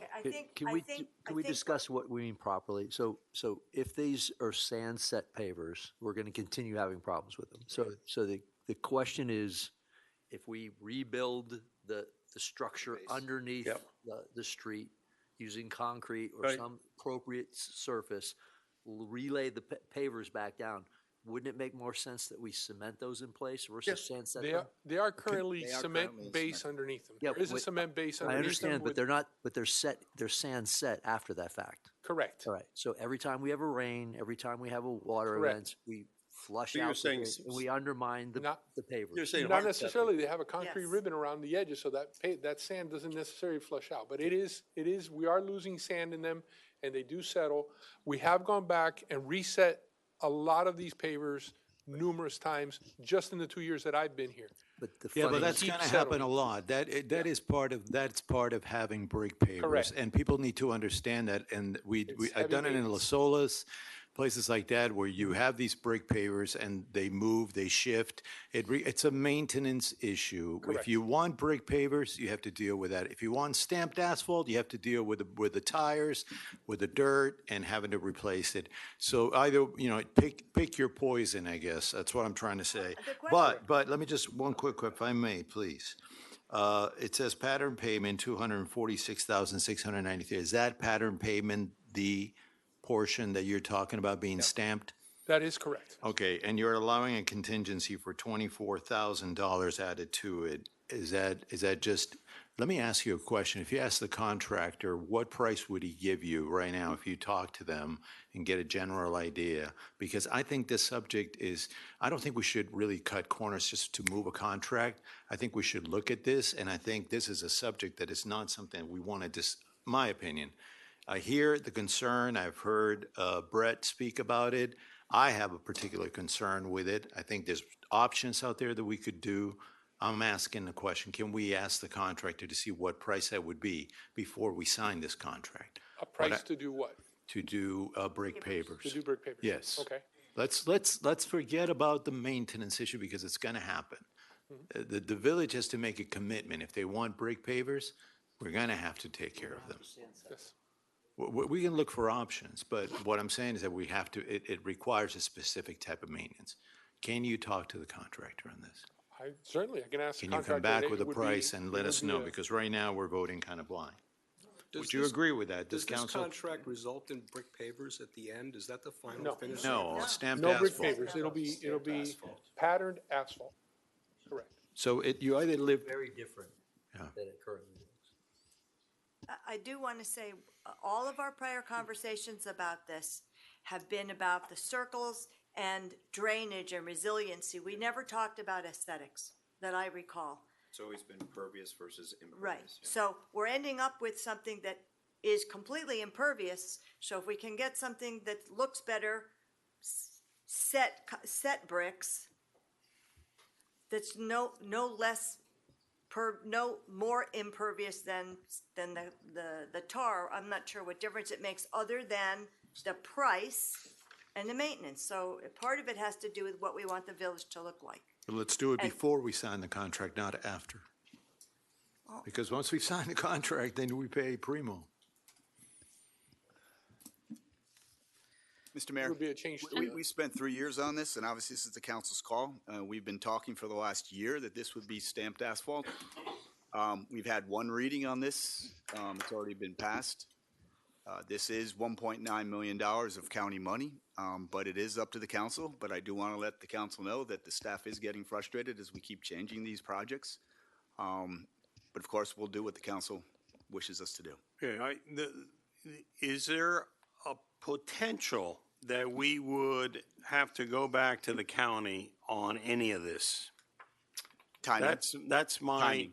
It would be about. No, but Chad, is there any reason that this would have to go back? Because if it does, I got a real problem with this. I mean, okay? I don't see that it's just on the It's stamp. taken the stamp county years to get Correct, this but we're just talking way about the far. stamp concrete component. Correct. To me, that's a non-material change. I mean, that's an aesthetic change that They flat out said they would not pay or have any part of the brick pavers. So if we go brick pavers, that is completely out. Would it be a significant change? I don't know. They said they weren't gonna pay for the stamped asphalt either, or Right. whatever Right, the decorative stamping. anything. Right. So The anything stamping. aesthetic, they're not paying for. Right. They're only providing the asphalt.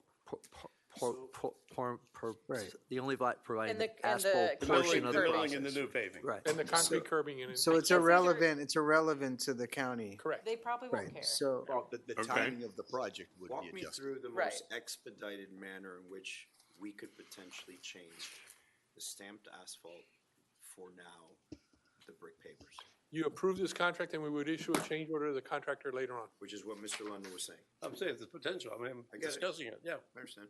The And it's question, gonna what Mike be- is saying, explore I the think you idea need of to not having a clarify loose set, that, but a hard set. Yeah. I That's think an everybody, op- when that's everybody an thinks option of a that Chris change can- order. That's an option that Chris can put in the change, the potential change order, is go sand set or bricks or concrete set, whatever. That would be in a change order that we would issue to the contractor, yes. Option to do one or the other. Right. Or both. And we would, obviously, we would get a credit for what he's calculated for stamping. the, Do you have an opinion Yeah. on those two different sets? I think the issue with brick pavers throughout the island, we just replaced a number of speed tables that were done in brick pavers that were settling that we've had issues with. Not only But you'll agree speed tables are a bit more complex in that you a have. bit more complex, but they did have issues, different issues. Fernwood, the circles here on Fernwood and some of the speed tables here on Fernwood show deterioration of the brick pavers, settlement. They all settle greatly here in the island. They're affected by the tidal, the groundwater moving up and down and our But we're tidal talking about effect. Harbor Drive. We're talking about Harbor Drive, but I was circles. asked about throughout the village brick Okay, pavers I'm and sorry. my opinion on Okay, one I'm versus sorry. the other. I think we receive much better stability with stamped asphalt. And the stamping is just the aesthetic side, but I think we receive much better stability with the asphalt and much, a better maintenance that can be done to them. If we find Besides issues, we can aesthetics, repave what do them. you attest the failure that former council member Brett Moss brought up with regards to Brickell? I didn't hear his comments on Brickell, I'm sorry. I Something wasn't in about, the room. Brett, you want to tell him what you saw as far They as the failure is deteriorated. concerned? They chipped, they. Yeah, sure.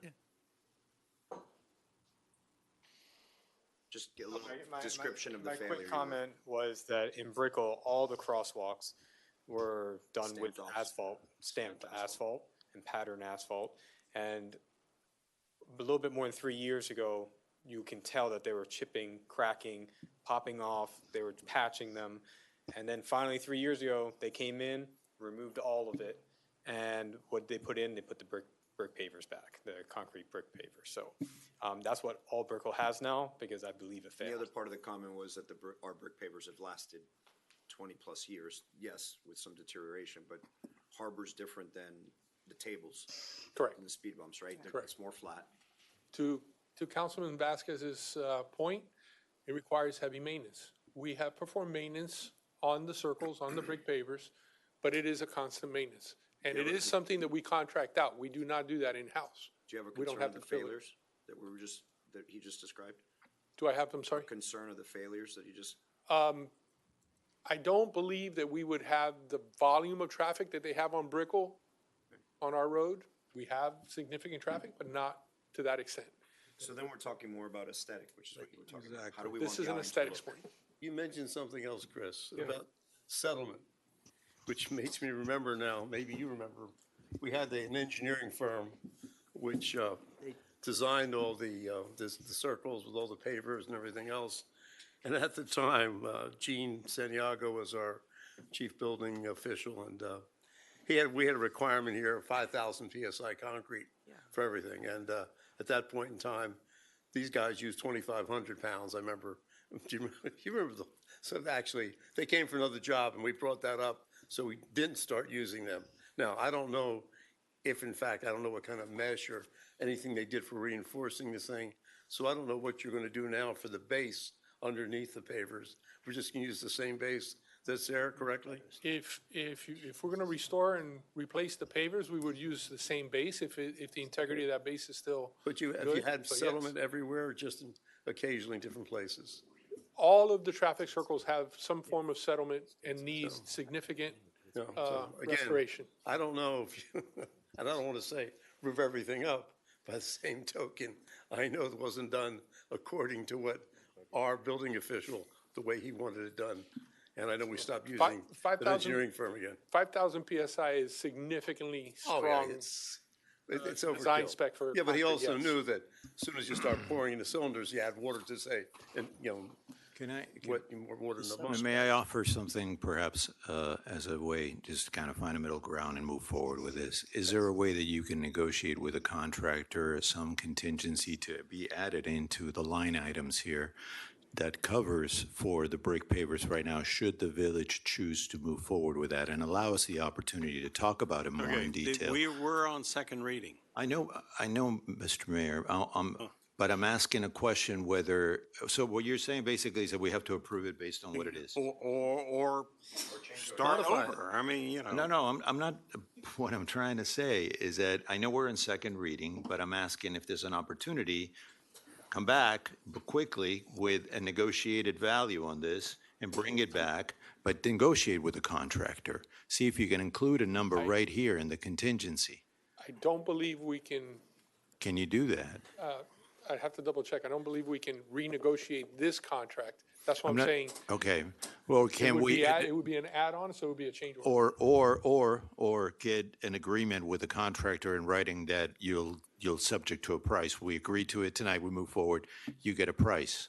We just, I don't know, I mean, it's gonna hit us anyway, I don't know, I think. Why don't we just go had a ahead, solution. sign this contract, and then we want a change order, do Okay. it quickly and say, and then it'll come back to us with a price. Right. Buyer That's all. beware, they're gonna hit you. Move forward. But that's, Is there any difference in treating this cost item as an allowance and making a selection, and that cost item is applicable to that final selection, whatever it happens to be? I believe you're making a significant change to the contract. That's why my recommendation would be approve the contract and treat this as a change order request from the council. If that's the expedited way, let's get on with it. I think that's the expedited way. And Chris, do you believe we'd have to authorize additional money for that, or Yeah. what do There, we need? there could potentially be a cost increase, obviously, for the brick pavers. We have a contingency, what, $24,000? 25? Well, that's just for the stamp. That's Asphalt. just We the have a stamping. larger contingency in the plot. But I'm just saying, That'll do 4 bricks. let's just $500,000. It's That's gonna not be gonna get you very far. $500,000. Okay, so then the only other question would be then deciding how we set it. That's we an have some- that's an option that Chris can provide us. He can Yes. sand set or concrete set. We'll let the All contractor. right, so we go with it, and we are agreeing to a potential change order Yes. that we don't know what that amount is. But we need that quickly, because you said they're Yes. gonna do that right away. I mean, they're gonna Yes, start that- working on that right away, so The scheduling that we've talked with the contractor was to start with the circles, start with multiple circles at one time, and, We can change. and do, correct, but we can change when's he gonna how start? we're gonna do that. We were trying to get them started immediately, as soon as this is signed. That would be We'll like, have to adjust the schedule now, since we'll Right. We start need to on finish bidding. before the mayor's gone. Okay. Really? It's one of the things we're trying to do. So consensus of council for the amendment. Yeah. And then there needs to be a public hearing. Public hearing is now open. Comments? Way to go, See Brad. no one come forward, public hearing is now closed. So Mayor, so I understand, so we Chris, signed one last contract question. is. Can we ask them to reclaim the current bricks, to potentially reclaim the yes, current bricks? we can. Okay, great. Yeah, if they're. Save us a little bit So, of money. sign the contract as is, immediately ask once it's signed for a change order, get the quote for the change order. If it's the same, good for us, not the same, we'll come back for the additional money. I think you can At the same control time, that price. readjust the schedule accordingly. I think you can control the price. Just come back and let us know what it will be, but I think you should be able to control it. It's not like you're getting into some unknown condition. But it's gonna be, it's gonna be an addition. Labor and it's gonna be bricks, yeah. Okay. Okay. let's move All forward. right, Councilmember London Yes. on the ordinance as amended, and Vice Mayor Sardinius? Yes. Councilmember Stoner? Yes. Councilmember Vasquez? Yes. Mayor Roscoe? yay, What? yes. Thank you. Councilmember Bracken? Councilmember Kaplan? Yes. The ordinance is adopted on second reading as amended. The next item is an ordinance on first reading. An ordinance of the Village of Key Biscayne, Florida, amending Section 21-11 of the Village Code of Ordinances relating to the placement of gravel and other landscape materials in public rights-of-way, providing for severability, providing for codification, providing for conflicts, and providing for an effective date. Move. Second. Thank you. Items properly before us, Mr. Director. Good evening. So this is a relatively simple item, whereas our code currently only allows Are you trying to be turf. funny? No. This is the simple one. This one really is simple. Our code only allows turf in the first 3 or 6 feet of the swale. This would also allow gravel. Yay. Okay. Well, she's not even here. Mr. 1, Councilman 2, Bracken's not 3, here. 4. Is gravel First gravel. elastic enough? Should it, I mean, oyster shells, So decorative we're- pebbles? We're going to generate a specification that is going to be, it has to be 2 things. Oyster shells are not ideal because they break down over time under weight. So, and we also don't want anything that's too fine that when a car travels over, it gets kicked onto the asphalt. That can actually cause basically like a sandpaper effect between the car tires and the asphalt and wear the asphalt away too soon. Or go So- down the drain. Or go down the drain, all risks. So we're gonna specify the product for hardness and for the size of the material, and then let people pick their own product as long as it meets those criteria. For example, I think we were on our Zork tour and it was, what was it? Greenwood, and there's white pebbles that are aligned. You remember? Yes, That would yeah. pass muster, I would think. I believe so. I would defer to our Public Works Director, whether he wants something that is angular, which tends to lock in place better than like river rock, which can slide. Skipping stones What, 57? may not be ideal. I'm edified. 57. 57 rock is the sort of standard that we model it on. Is Mr. Bracken's, Rocks better meet this. rock, What- He got the right I'll need a sample of your. It might be a little small, but he's got a 52, perhaps. I probably got small for sure. My feet are small, so I'm sure. I gotta check it out. all right, any other questions? I need to open a public hearing. Public hearing is now open on rocks. Public hearing is now closed. Vice Mayor Sardinius. This is Yes. just on one. First reading. This is just on, 9B. It's on first reading, but it required a public hearing. right, 9C is what I'm, Yeah, 9C is the more the next one. challenging. Okay. Okay. Vice Mayor Sardinius Yes. on 9B. Yes. Councilmember Stoner. Yes. Councilmember Vasquez. Yes. Mayor Roscoe. Yes. Councilmember Bracken. Yes. Councilmember Kaplan. Yes. Councilmember London. Okay. I said yes. The ordinance is approved on first reading. The next item is an ordinance on first reading. An ordinance of the Village of Key Biscayne, Florida, amending Section 5-4 of the Village Code of Ordinances relating to temporary construction, parking, and maintenance standards, providing for severability, providing for codification, providing for conflicts, and providing for an effective date. Move. Second. Thank you. Seconded. So, to review, so this is a probably more difficult, challenging ordinance regarding a more difficult and challenging topic regarding swales, which is what do we do with the problem of construction parking? So, right now, when somebody comes in for a construction site, we require them to have a pre-construction meeting, and we already have standards for how they deal with their own construction site, including putting gravel for a temporary basis in the swales, which is going to serve for their own parking. So what we're proposing is to basically extend that area of where they gravel to adjacent properties, to provide 4 temporary parking spots in total. So that would be 2 per adjacent property. And that would, because of it's in this section of the code where we already have these provisions for temporary site conditions. We've got good coverage in here for how you would do that, how the process works with our own code compliance staff, inspecting these areas, also restoring it after the fact. So what, in a nutshell, we're doing is where construction vehicles now sort of disperse in the neighborhood, we're going to try and concentrate them.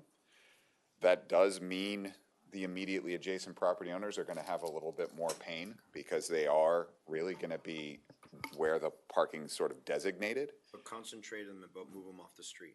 But move them off the street, move them off of just sort of scattering through the whole neighborhood and causing that problem. And also creating a surface that can take the beating in the short term, and creating a way where that contractor team, the owner of that property, is going to be responsible for restoring the landscape to the pre-construction conditions on their neighbors, where again, we do hold folks accountable when they wreck swales, and we won't give them a CO before they do it, but there's not really a provision to say, oh, you damaged the neighbor's landscape that was in the swale. Like, we don't really have an enforcement mechanism for that, and now we would. So I do think the restoration aspect of it is improved with this. I would like to offer a thought, Jeremy. Sure. When we do high-rise projects, we bus people in and out of the projects, okay? And for example, when my crews come in, they're required to drop off and go find off-site parking, okay? You know, the park has, I mean, I'm not going to put words in the mouth, but the Bill Baggs Park has provided this service to many of these high-rise projects when they're doing concrete restoration. There should be a means and method for the contractors, with their subcontractors, to be able to drop their employees and go off-site parking, okay? I appreciate the fact that I just see this as a huge burden on the neighbor to say, hey, you're going to put 2 parking places in front of my house, and the concept that we're going to somehow be able to regulate the damage that's done and then post reconstruction of the people's yards just sounds like a nightmare. Okay, I would just encourage them to say, you got to put your people off site and bring it back on site. And if that adds $20,000 to the construction cost of a new house in Key Biscayne, I guess that's just the way it's going to be. Because I think putting those 2 neighbors in that dispute is going to put you, enforcement guys, in a huge problem. Well, okay? it's also not fair for a person to have to live the construction of the neighbors. Having the gravel in their front yard, having the parking in their front yard, it's just not fair. And But that is what they have now, and it's legal, and we don't have a method for restoration. I just want to point that out. So I do think enforcement is a little complicated. I also think the choosing of the adjacent property is kind of wonky, right? Who decides which property, because it could be across the street, next to you, whatnot. But I do understand as well, on some of these bigger projects, I think it's easier as opposed to a residential where we talked about the different tradesmen, they need their truck, they have their equipment. It gets a little bit more complex. And I think the intent here is just to move what's already happening from the middle of the street, causing traffic and issues, now moving those trucks onto our swales. That's the street. intent. Yeah. I think the people next to the construction site are already feeling the pain anyway. I have friends. Yeah. I saw it happening. Yeah. Every day would drive by their house. They had construction next door. The construction went on for over a year. Sure. And we had someone complain and said. But they were feeling the pain already. No, every morning they would get up and they would park on the street. So the construction people couldn't park and ruined their whole front yard and live with that mud and mess and the gravel and everything for a year, Which would just 18 move the months. problem to the other. Yeah, it creates a problem for somebody else, but I So- understand every homeowner who really doesn't want to do that. One thing I will say regarding, to elaborate on something that busing in. Oscar and I had discussed, it is very different between a high-rise project Oh, for where the- you've Jeremy, I got won't- control over the contractors. And it is the challenge where you're gonna have, you might have 6 trades, 4 trades on site. And of course, they have their tools in the truck. So you need at least 1 vehicle per trade that's on site. Could And- we defer this for a second, okay? And ask Interscope, two or three of the major general contractors that build out here, ask them for their opinion on how best to sort this out. Absolutely, yeah. Because those guys are the experts. They're dealing with it all the time. They build high-end, like, these homes are not, No, These are- look, I Do we will wanna reach defer? out This is to, first reading. Do we want to? Look, we were clear, and I think when we met with each one of you, Yeah. that, we're trying to solve a problem. No, I know. It's a challenge. So we want to start the conversation. And we don't know if this is the solution, I think it's closer to the solution, but it might not be it. Closer to what we have today, for sure. I don't think we need to defer it. I think you can give us direction in between to come back. Yeah. well, But Can you park on? what's the best way to do the procedure on this? Should we defer it, or do they give us direction and we come back? I will Or- reach out to the contractor. So the title is amending 5.4 relating to temporary construction parking and maintenance standards. I think that's broad enough to probably accomplish what you're saying, right? So you could get through first reading and then before second reading, meet with the industry experts, provide additional changes, we would be fine. If you want to keep the process going. yeah, I just want to try to take the burden off the neighbors and try to talk to Mike and talk to other these, Toto, say, come up with some So ideas. I think Councilmember Bracken, the way, maybe one suggestion would be, you can pass it on first reading and give direction to the administration to hold an industry forum to receive feedback and suggestions before second reading. Jocelyn, as he amended it, please, I would amend it. And, if We we, still have a quorum, so it could be Just pass first consensus reading of with council. direction. and Councilmember Bracken, if we can't get there, we'll let you know, right? I mean, this is something that we needed to start a conversation Yeah, on, I right? agree. First one I is encourage- very straightforward. I encourage this conversation, Yeah. so I Yeah, support no, the process. I appreciate it. We didn't, You have a thought? had no Yeah. pretense that we had solved No, everything here. We had the same conversation earlier, Jeremy. Yep. Good, I'm good. You guys are good. Any other And we need a public hearing if the vice mayor can open a We'll public open hearing. it for a public hearing. Anybody? No people, so you can close it. We close public hearing. Thank you. Good job, Oscar. All right, I'll just share this for the moment. I think that this is, the existing conditions are what they are. Yeah. I don't think, I'll be interested in what industry feedback says. I don't see any way to avoid the burden on the neighbors. We're in a dense community, neighbors have the right to build. When they do, there's spillover. The one thing that this does that does not exist is provide for restoration, and that is a continuing problem because there is degradation all the time because of all this construction. So I'm ready to go. I have just one last comment. If we end up going forward ultimately with this structure, I would want to have a procedure in place where you get the agreement of the neighbor that they have been properly restored. Instead of, because I I know mean, sometimes. after the fact, make sure that they're Yeah, happy beca- with yeah. the restoration. That That's it's- fair. Yeah. Sign off pre-CO? Something, instead of Yeah, just it's having It's actually the, a really good. Look, and I think we would need Accountability to, we don't have an SOP for this yet. Right. But we would need to extensively document the property beforehand. Good one, Nancy. We don't want to have anybody coming back, I had gold nuggets in my no, swale I before. completely And- understand. By the way, this idea, did it come from another municipality? You saw it? How did this, where was the brainchild for this? No, I think, We were just tossing Do around we some know what other ideas. municipalities do? Coral Gables? One of the issues we face is we have such small lots that there's not a whole lot of space to park it. Fair. Coral Gables does not allow any vehicles to park on the road. So but you can park on the swale. They have larger swales typically. Yeah, typically. Can they park on the lawn? Kendall, South Miami, small. I haven't seen anything else. I'll see as much Exactly like construction that. as we have. Surfside residential would be about as close to us as, because they're small houses with high-end homes. Yeah. Yeah, thank you though. I'll look into that. I'll look into that as well to see if there's I anybody else. that also has. want to make sure, I know we mentioned here, I want to make sure you guys are clear that, remember, this is public right-of-way. So, so we're not going on anyone's property. We're going on public right-of-way. So, getting their sign-off is kind of a questionable.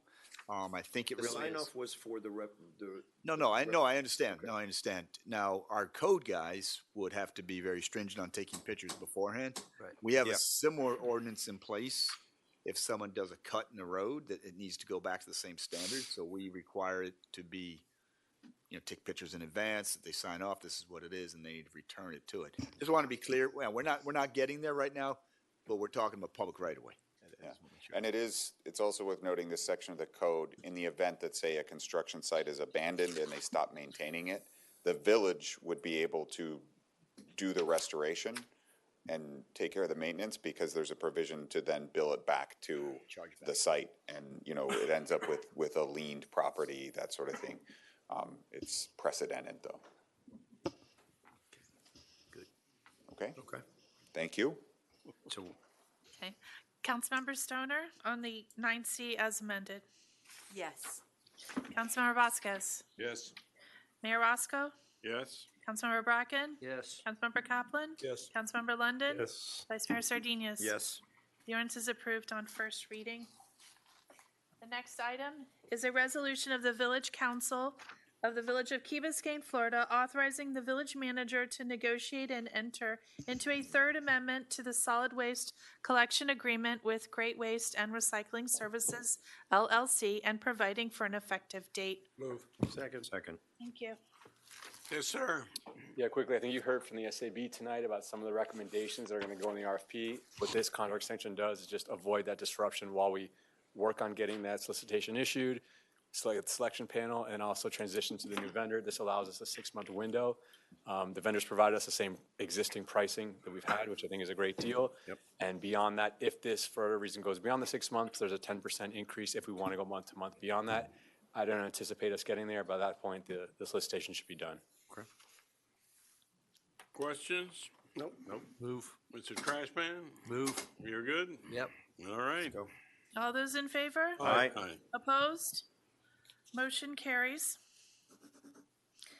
The next item is a resolution of the Village Council of the Village of Key Biscayne, Florida, providing for ratification of the 2026-2029 collective bargaining agreement between the village and the International Union of Police Associations, AFL-CIO, for the bargaining unit consisting of the village's police lieutenants, authorizing the village manager to sign the collective bargaining agreement on behalf of the village and take all actions necessary to implement the agreement and providing for an effective date. Move.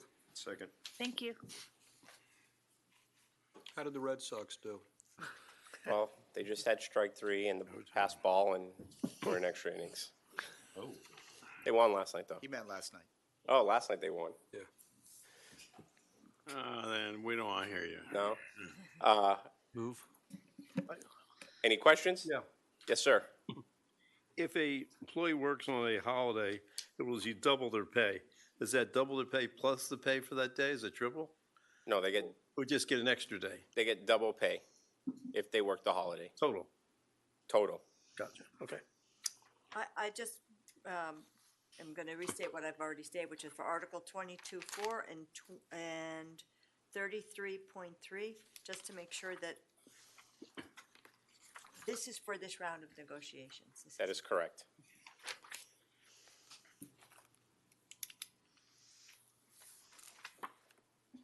Good.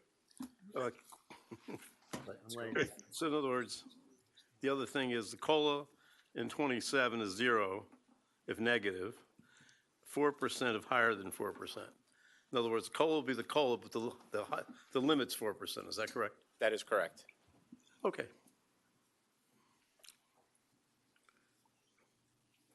Okay, Madam All those in favor? Aye. Aye. Opposed? Motion carries. Thank you. The next item is a resolution of the Village Council of the Village of Key Biscayne, Florida, approving a site plan for a stormwater pump station and backup generator to be located at the northwest area of Beach Park as further identified in Exhibit A, providing for findings, providing for recording, and providing for an effective date. Move. Second. Thank you. Okay. This is the second reading. The first reading was June of 2025 for this project. You've seen it quite a few times. I can go through the presentation really quickly. It's in the Garden District. It's just outside of Beach Park. It is kind of near that Domino Plaza area. This is more of the engineering style view, but let me just jump to the site plan. The above-ground portion is in blue. The below-ground is in pink. We would be protecting the mature trees, that grape tree, and I think it's a black olive on the northwest side. And there would be an access road to maintain the access we use for Brightview and our landscapers kind of through that area, and they'll come in the same way into Beach Park. This is for the flooding that we experience in Garden District, which I'm sure a lot of you know is persistent and concentrated in this far east area of the district. There's going to be 4 wells, a pump station, and a backup generator with the electrical platform. I make a motion, we approve it, subject to removing the generator. I don't think the generator is necessary. Mr. Mayor, I recommend we go ahead and put it out and make the generator bid alternate. We can make the decision at the time when it comes back. I'm sorry, there was a motion, Councilmember Linden made a motion to remove the generator. I accept Steve's amendment. Okay. I second it. And the amendment, I'm sorry, Yeah. what was the amendment? A later decision on the generator. Make the generator optional once we receive the contract. Yep. Right. And is there Because a we don't know whether the federal government is going to make us do it, so, What I read said they don't. yeah. But just They recommend it, but didn't say it was mandatory. What, we don't want to do it while they're still working on the approval. Fine. So let's put it out for I'm bids, sorry. we'll make the decision. We're good. I we're agree good. with you. Let's go. And also And I there wanna tell you needs why. to be a public hearing. I have a quick question, though. If we do that, which is fine with me, does that require us to build the foundation for the generator? Yes. I believe what Steve is referring to is once you get the contract, and Right. there is an alternate, then that decision would be made. We wouldn't accept a contract with the alternate and then build part of the infrastructure for the generator, but not the rest. You would make that decision in advance.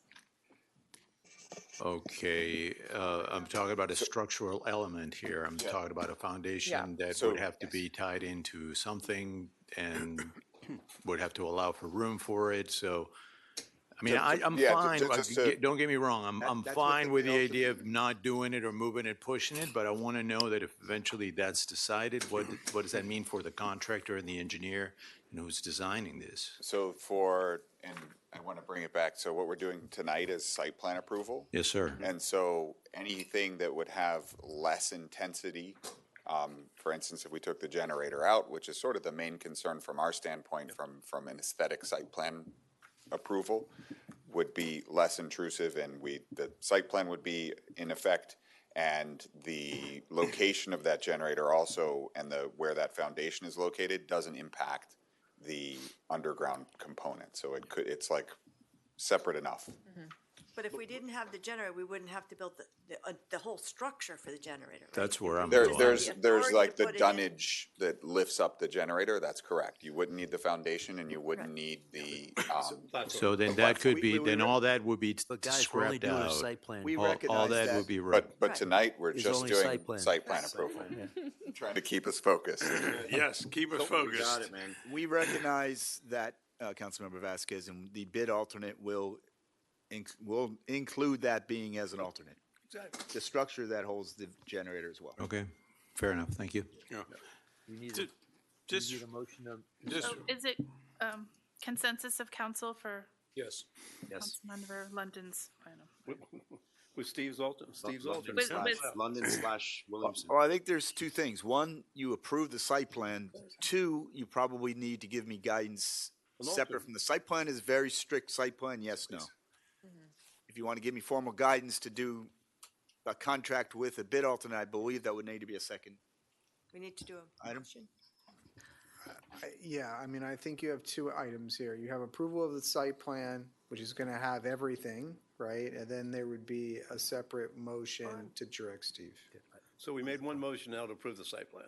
Now we need a second. Oh, we need a public hearing first if you're On the site plan. speaking of, On the site plan, public hearing is now open. Brad, you're it. All right. On the site plan, public hearing is now closed. thank you. Just for the record, this idea that we go underground, we will never have an outage, ever. Never say never. Ever. Never. Ever. We're never going to have an Never outage. say never, baby. Never. Never. So, Never say never. I'm just for the record, let's caution everyone that there may be outages in the future. Yes. But even though there's no data or no one has proved that this is true, but we keep regurgitating the same thing. But Anyway, the point is to come back with an alternate, then we make a decision. the fact that you agreed with Steve, I'm just like, this is. Must be a mistake. You know what? Can you withdraw that, please? It's like a phased project. All right, let's keep going. All right, no problem. I'm sorry, just for the minutes afterwards, come back with an alternative. What? Bids it out with an option. Bids it out with an option. Yes, just like we're doing on the trash. Option generator, no generator. Thank you. So consensus of council for that amendment. Good enough, Yes. Mr. Attorney? Yep. Okay. Okay, so for 10C as amended, all those in favor? Aye. Opposed? Motion carries. Attendees deferred. We're done. What? No. Well, Mr. Mayor, my we have presence more? is required somewhere. I'm going to excuse myself. Okay. have a good night, Frank. It wasn't yours, still. Night, Frank. In the 11th, The village manager's report? is there, Oh, I have something. you have something? I gotta look and see what's No. left. Are you moving to mayor and council members or the village manager's report? I'm jumping to mayor and council members to see, Okay, status of improving our website to facilitate ease of searches for documents and information. Councilmember Stoner, your item. I don't have my paperwork in front of me. I just wanted to report that we're working on it. Is that Jessica there? Is that Jessica? yes, it is. Okay, you can come up and speak to that if you wouldn't mind. Oh, I found your notes here, but you're better at that than me. Good evening, Jessica. Good evening. So we're looking into different AI bots that could help us with the search. We recognize that the search capability on the website is less than terrible. And hopefully with all the new AI technology that we have, we just want to make sure we find the right fit and then it fits all the protocols and laws that exist. There's a bunch of them out there and they keep calling us, so we're picking and choosing and looking at all of that. And we're also going to do a test run with our vendor that's for our website right now, and that'll give us an opportunity to learn what options are out there. And while you're there, can we also, Mr. Mayor, do, Number 3. yes. Establishment and maintenance of a section of the village website for disability and inclusion services and programs. Councilmember Stoner. Jessica, would Me? you? We launched a new page on the website that's for accessibility, and the idea is to put all the different offerings that we have specifically to Key Biscayne. One of the goals of the website is we try to keep things as Key Biscayne centric as possible. So not putting every organization, every company that exists, county or statewide or countrywide, because we want to keep it very Key Biscayne centric, but we do offer a lot here. And we wanted it all in one place. And if you want to go and look for it, it's on the footer of every single page. The very bottom, you'll see the word accessibility. And it's also keybiscayne.fl.gov/accessibility. And you'll get right there. It's great. You've made great progress in that. There's still a couple of issues. I just want to ask you about keeping it Key Biscayne only. Is that just a policy that we have in general about the website? It's not a hard policy. There are a few pages, but we get a lot of, Jocelyn could attest to this. We get a lot of emails from rehab kind of facilities and things, and it makes it easier to explain why we can't put every single thing out there if we have a system. it also is hard to say, well, we put it on our website, but it's not here, we don't have any access to it, we don't have any way of getting you there, but, you know, we're promoting it in a way. Right. So. Is to- there, close to would home. it be okay if you put things that were not Key Biscayne centric that the disability board felt were important enough to make people aware of? I That think they it's passed their, if it was at their recommendation? Let's say a soft yes, like it depend, you know, it would depend on what it is. And I think one of the things that's important too, council member, is there's a lot of people doing this, and so we're going to have a clear vetting process. I mean, I think the answer is yes, we can do it, but we're going to have a process to vet it. Okay, so what do you recommend? Do you recommend that the? I don't know what that that- would be, but I think we've got to be very careful what we put out there because a lot of people are coming out with these programs, and maybe that is the Disability Advisory Board, but it's not something that Jessica could pick and say, let's Oh, do no, I this. understand, but when I go back to the disability board, should I tell them, speak with you, speak with Juan? Speak with Give their Jessica, and then give their suggestions, and then, speak with Jessica, and then Juan and I will talk through it. Look, we're going to take most cases we're going to take their advice. They know this better than we, but we'll also take a look okay. at it to make sure. Okay, great, thank you. This is we're entering into new frontiers. We don't want to send people places that we don't want to send people. And number 5? I think we pulled that, didn't we? Yes, you had deferred that. So the next item would be council meeting agenda order, Councilmember Bracken. Yeah, just quickly, I've been working with Steve to come up with what we basically call an operational chart, Steve, to move forward. Where are we on that chart? It's actually in your packet. Okay. Item number 1 in the manager's report. That's 17. 17. Tab 17? Oh. Oh, Exhibit A. It's on This the- is fully comprehensive. Obviously, we can modify it in a Hey, way Brad, that works look- best. Look at- Exhibit look- A. Look at today's agenda. So the idea with this was to get this up in front, to keep the community and the council just where we are on status of projects. And I think this is something that we could review in the front of our meeting to basically let the community know where we are. And I think this would be a good idea to move this to the front of the meeting versus to the tail end, because it also reminds us on all the projects that we're currently working on and keeps the community informed. So if we could move this to the front of the meeting, I'm sorry, what's it look like? this chart should be This showed, guy? yes, this chart should be showed at Exhibit every A. meeting at the first, basically the first start, Right, before public comments, after, right after public comment, before consent. agenda. before consent agenda, yes. The Exhibit E, is that what you're? Exhibit A, Exhibit A, tab 17. yeah. So when this, oh, can I ask a question? Yeah, absolutely. This is, When this comes up, what I've been trying to do, and what I would do if we had this, is highlight what I brought up at the last meeting or two meetings ago, where we are with that. And so we don't have to go through the entire thing. Yeah, but You absolutely. can kind of highlight. That's a really good point. that's the intent. Nancy? I think that's a great idea. So this is operationally focused. This isn't necessarily going back on council directives. Action items? Right. I mean, we take your directives and come back with them. I mean, that's usually, you'll usually see that if we haven't spoken with you individually, you'll usually see that as part of the manager's report. Like, many times your items that are on council members' comments are actually in the manager's report. So, we take those directives seriously, and we add those to the manager report. So I guess the question is this a follow-up on the directives, or is this an update on operational progress? Well, Go ahead. it I is, guess, walk me through, because this is gonna be repetitive, right? Right. To a certain extent. Right. So walk me through what happens. We just finished public comments, and now this is up on the screen. Right. What's next? I guess the intention is to have a status report of where we are on projects, okay?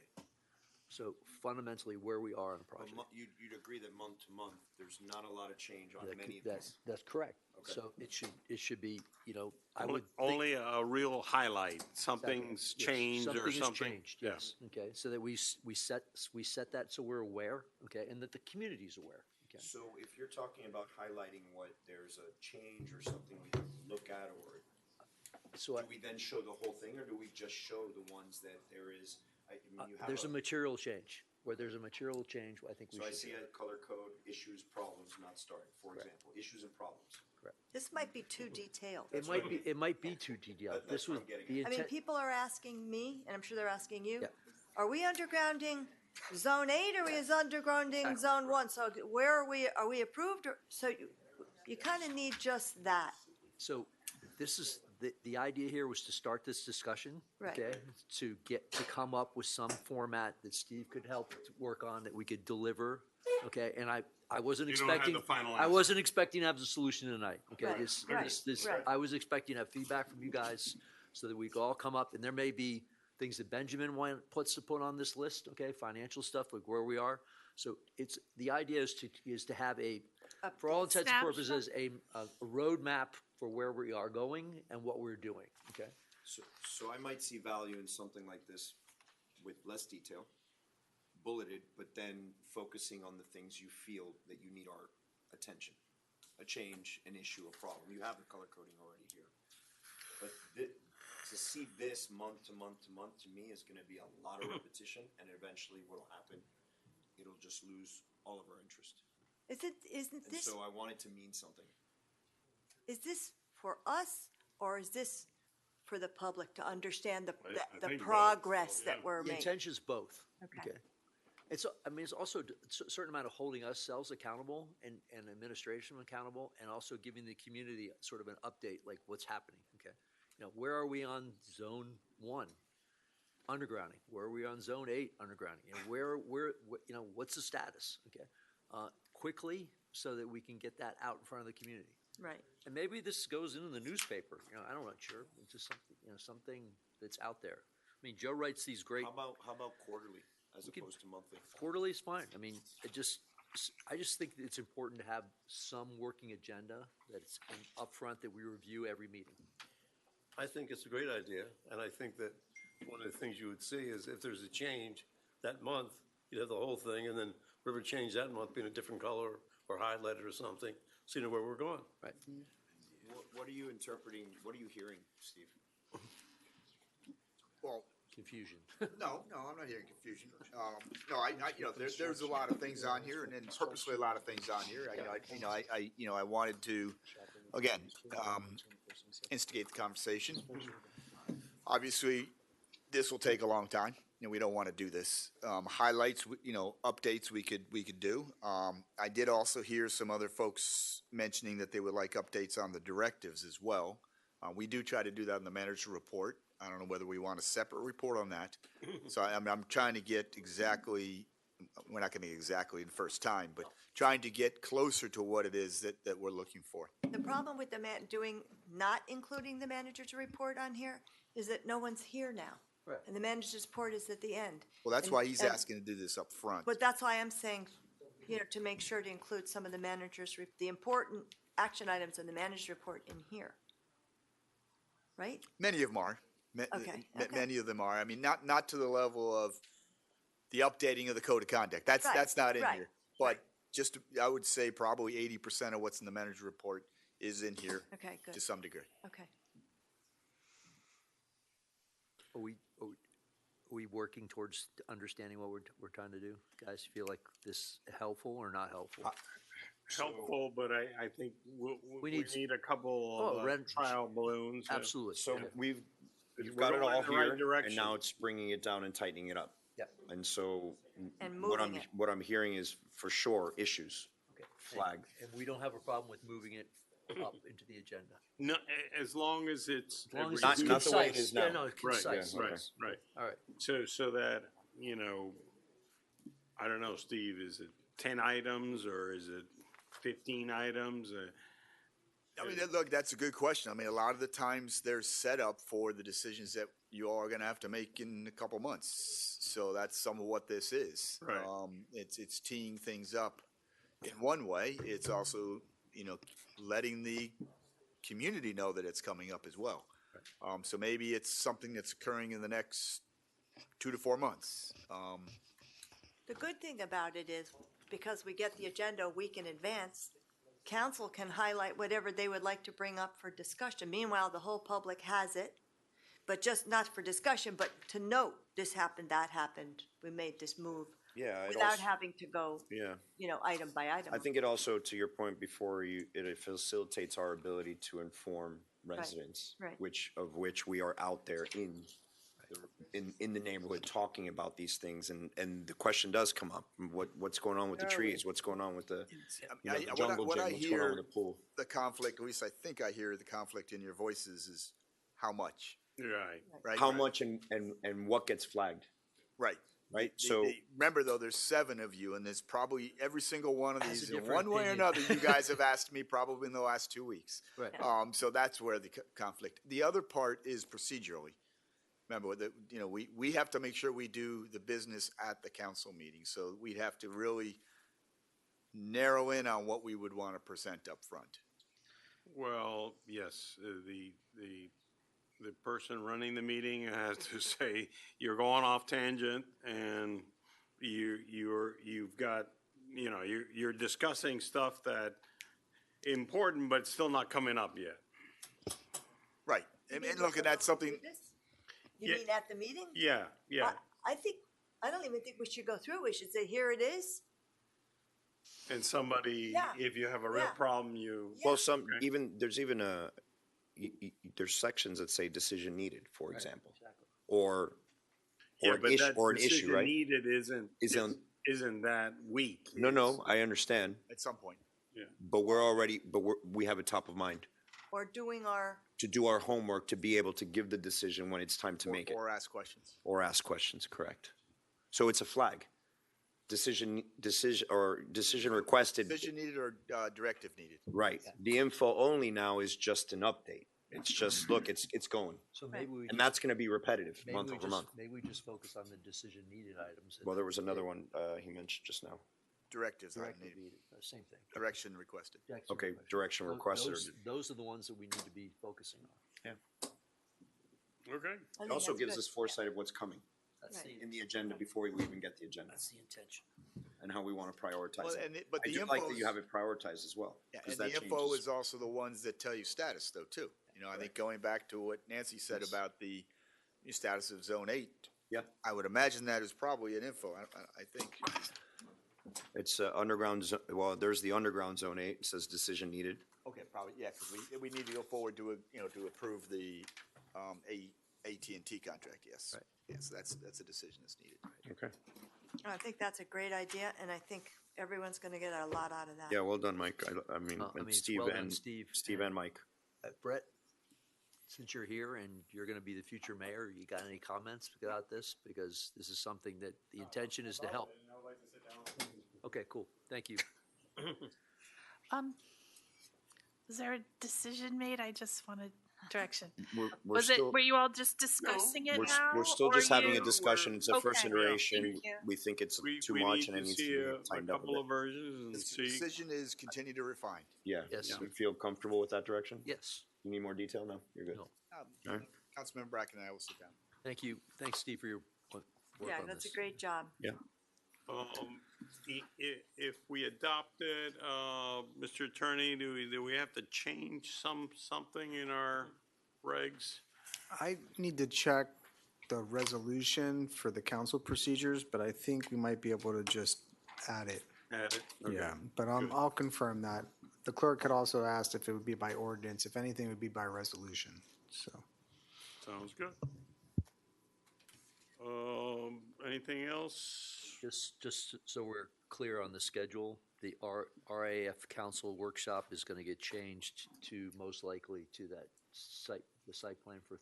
We'll have to change. That's a long meeting. Both of them are gonna be long meetings, so let the mayor and I kind of sit Got down to do and it on separate days. figure out, yeah. Because we Just- have Resilient Infrastructure Program and the ZORC. both of those meetings by themselves are going to be, or those topics are going to be pretty large. We can't do that on top of a workshop.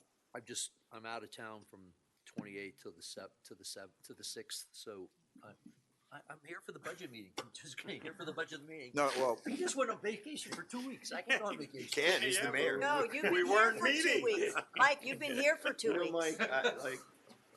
Hey, we're not talking about doing anything before the 10th anyway. Well, it will be after the 10th. Okay, good. I'm fine. Yeah, we wouldn't be Slacker, ready until the exactly. 10th, so it'll be after the 10th. Anything for the good of the order? Only on the village manager's report, if you had anything. Any, I think each one we've met with you about what we are with streetlight status. Just a real quick update. So, we have now identified that there are 175 plus or minus lights in the special taxing district. We own approximately 245 lights ourselves, and the photometric study that came out says we need approximately 550 new lights. Our original plan was to move forward with special taxing district and our lights and to transfer them to FPL. With that many lights that are short, we think we want to switch, and this is where I need your direction. Switch to moving forward on the shortfall, putting them ahead of the other and transfer, because we'll actually be moving to put more lights in. That number is still a work in progress, and it really comes down to how much coverage we actually want, because we all know in the northwest corner of the village, there are no lights.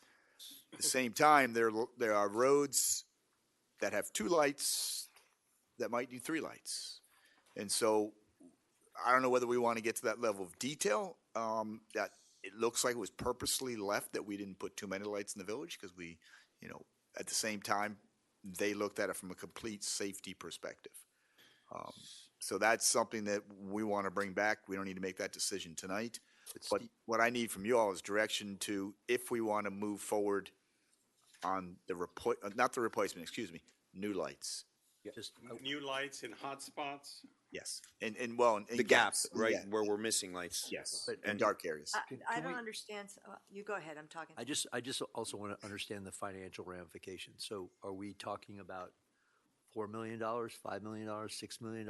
What are we talking about as far as expense to proceed with this thought? You actually got there very closely. Yeah, because I thought that's the number I So heard. it is, so right now, look, the numbers are approximately, I think it's actually 546. Sorry, that's for the gap, 500? For the gap, correct. But Yes. that's basing it on whether or not we agree that 500 is the true gap. To your point, there's a gap, maybe intentionally, up until today. I do believe it's smart to start with the gap because that's where we're missing lights. I don't know if we need 500. I think that could seriously change the entire fabric of the island. And I think the intent of having that gap might have been intentional from the beginning. So if the number for 500 is 6 million, let's say, can we start with the gap and then see where we go there and continue to see? Yeah, yes, and look, and this was, we got the presentation last Thursday. Okay. And what they gave us is what we asked them. Yeah. What is our gap? What is our shortfall? What do we need to meet streetlight compliance? And that came up to 546. Now, if we want to. Compliance. Well, standard streetlight planning. Which we don't necessarily have to follow. No, we don't. There's no okay. law that says we have to do it. It's just, they went through in the entire village, did the measurements of our lights, and the coverage, and said, if you were to have full coverage, you need 546 lights. Chris, can I ask a question, please? Do we have an example of a street that's compliant? Yes, we do. The photometrics that were taken would show us streets that are compliant and where there are the shortfalls and the areas that we don't have any streetlights whatsoever. Could you tell us what street that is? Sorry. Yeah. I'd have to go back and look in the presentation at the photometrics to see. So if I just could find it. if I threw out some street names so is Island Drive, for example, compliant? Island Drive, give me 1 second. We can start with these. Look, I think it's a late night. We have a really impressive photometric study that you can zoom in, zoom out, where you can look at it from macro level, where you can see where the gaps are, and also where the concentrations are, and then you can literally zoom in on a street. Did the work we did on ECNIT, is that compliant, for example? 'Cause that was the most It does recent not. work we did. Well, No. it does not meet the lumens of the full standard. But we did that on purpose. If you recall, the height of the lights were actually at people's windows, and so we toned it down some. The So reason those why- are sort of decisions we can make. The reason why I'm asking the question is that Oscar pointed out the fact that there might be some intention to make the lights lower. So if we have a street that we know that was in somewhat compliance, we could say, okay, does this meet? This is what Does compliance this meet looks like. does this, first off, does this compliance meet? And then does this actually meet the standard that we're intending to have, right? So, because we may not need to be at the extreme level, we may need to be the happy medium light between. So that may be go for 500 lights to 300 lights. I'm just Correct. throwing numbers out We there. have that information. What I can do is send it to you. And then we can have a follow-up conversation at the next council Now we meeting. need to because figure out how to pay for them. all the answers you're asking for are in there. Okay. Right? So we're just talking theoretically. I have a question. And generally speaking, just to let you know, council member, 546 lights cost approximately $750,000 over a 10-year period, Yeah, financed. which is how FPL does their work. Yes. They amortize it over a 10-year period. Okay, I just want to make sure I understand here. On your paragraph 3, toward the end, there is, the next steps, you're going to coordinate with FP&L and Miami-Dade and complete the analysis and advance necessary transfer agreements. What transfer agreements? So, again, the 3 buckets that I mentioned before, the 107, no, we won't even tell how many there are. The special taxing district, we have lights, and then there's a gap. Right. So we just talked about the gap. So what we're intending to do is take the 175 out of the special taxing districts, our 240, and then transfer them to FPL. Is that ownership of the lights? Yes, full Do we ownership. agree on that? No, I don't no. ever remember agreeing No, on that. that is what we're working on to Okay. bring it to you. It's a potential plan. Okay, that's what I'm trying to We're still find out. doing the financial analysis, Okay. whether it They makes were, sense. they were actually Okay. taking inventory, right? Yeah. For a Full moment, inventory. Okay. to find out what's what. Okay, because when I read advance the necessary agreements, I'm trying, why are we doing that when we Well, haven't? one of them is to bring it to you. Okay. Which would be Okay. the Okay. consent, the intent to, what's it called? Intent to transfer? Whatever it's called. It's some letter of intent. Letter of Letter of intent. intent. Letter of Okay. intent. That would go to the special taxing Okay. districts that would start the process. Okay, perfect, thank you. One of the things I want to make clear, is, I think it was in June, that you all gave us a directive to start enforcing the swales and sight lines on the 1st of September. Is that still your guidance? How do we feel about the education so far? Well, you saw Steve Powell bring up his education. I think they've been pretty well educated. Jeremy, you want to add anything to that? What was Steve complaining about? He was Well, because he knows he's gonna. We've let him know 3 So times. I think what he's coming after. anybody where we've seen continued issues, we repost and have actually gone in and circled or highlighted the particular element of the code that is an issue. So Jeremy, he came to me and I might have made the mistake, so I'm going to put it on the record. Okay, he said, if I take those little plastic poles and I move them, I told him move them 3 feet from the road. Okay, and that would be okay. Now, that's That's incorrect information at this time. That is what we had decided to deal with and enforce right of way was any vertical obstruction. So that we've been doing all summer. Right. Including in some cases just moving the sticks for people. Right. What would be coming next would be no plastic poles allowed at all. Right. So what he's expressing now is the fact that he's getting noticed for these plastic poles. Because the plastic poles we're not doing notice of violation or anything yet, getting but they will get a. And in that warning, it's been education. Hey, Yes. by the way, you have these, you can't have them very soon. Can I ask you a question? I mean, if I may, please. There is also damage by vehicles. I mean, I've seen the pictures here.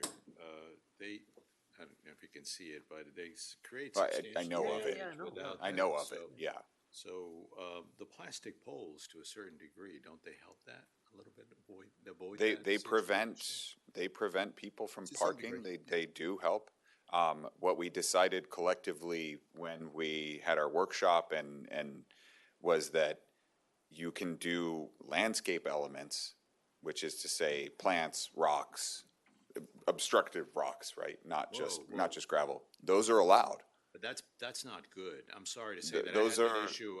That destroys vehicles if you put rocks like that. Well, but those that's a are significant allowed. encroachment No, on the but those are right-of-way allowed of- beyond 3 feet and beyond 6 feet. It doesn't matter. I've But seen that's them that's what we went through at the workshop and came to consensus on. So I'm not just that was consensus. Yeah, So we're not making this up. This was The- done back in February. Angular rocks. yeah, so anything that is a landscape element is allowed beyond that 3 feet zone. So you are allowed to use those elements, but we also collectively decided that posts, wooden posts, plastic posts, the rope, swags, So all he those could sorts of plant things a- are not allowed. He could plant a hedge. Could plant a Those hedge. plastic poles are He today. could put a Make boulder. his yard bigger by doing so. Correct. And we've suggested that he do that. So all of those are options on the table So- to so prevent that as the- alternative to the plastic sticks. The little, If it blocks, yeah. what do you call those things with the, Just the reflectors? reflector sticks. Okay. Tho- the Those would not be allowed reflectors. anywhere Right, so in this way. you just put the grass down. You want to make Ah, sure, good point. okay? So- That while the grass is trying to stick, that you don't have the dumb people going over your lawn there. That temporary elements, when you Temporary resod, elements? are allowed. Okay. All right, so the as you remove that, so, they go so, fix so question for you is what is the time period that you're going to allow and not enforce? Because if you're resodding and you're constantly resodding, you could therefore have these plastic poles out there forever. So we could tell Stephen, hey, by the way, just keep throwing sod out there, big boy, and you can keep these plastic poles as long as you want. So this is so.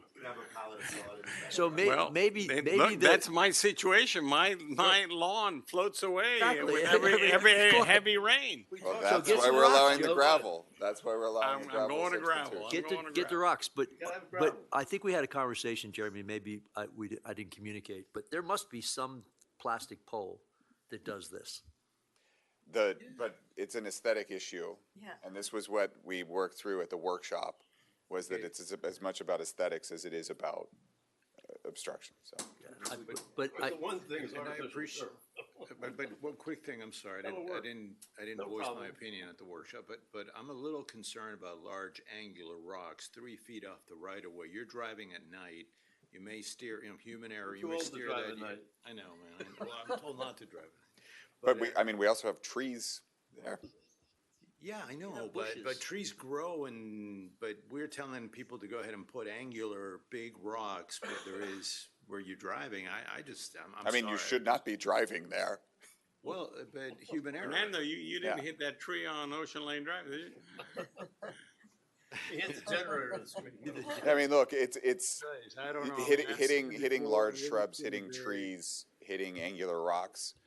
That's why we have the 3-foot clear zone. Like, you shouldn't be driving in anywhere off the asphalt, but that's why we have the 3-foot clear zone with no vertical You obstructions. shouldn't be, but human error or other That's what- things. I mean, But, but you know, we a want to little be bit. safe, right? We want to. I think that's a safe standard, though. A 3-foot clear zone on a residential street with a very low speed limit, I think, is a safe standard. he's calling the ball. Yeah, so The let's- bottom line is, should we start enforcing September let, 1st? let's have another conversation before you start in the fourth. One more. Yeah, one more. Let's put it on the next agenda. Got it. Yeah, On the next agenda. we're getting punchy. Do we need to put out any notices walk saying on tonight. enforcement is coming soon? That's what they've been doing. We've been Okay, doing I'm just saying, then maybe continue to do it. I don't know if we have our current notice might have a date, so It does have a date. Yeah. To adjust it. we'll have to adjust it. Coming soon. We have made a date that we were gonna do it. We're chickening Big old out. stamp on there. All Okay, right, thank you. Consensus, council. motion to adjourn. Do all those in favor say aye. We're adjourned.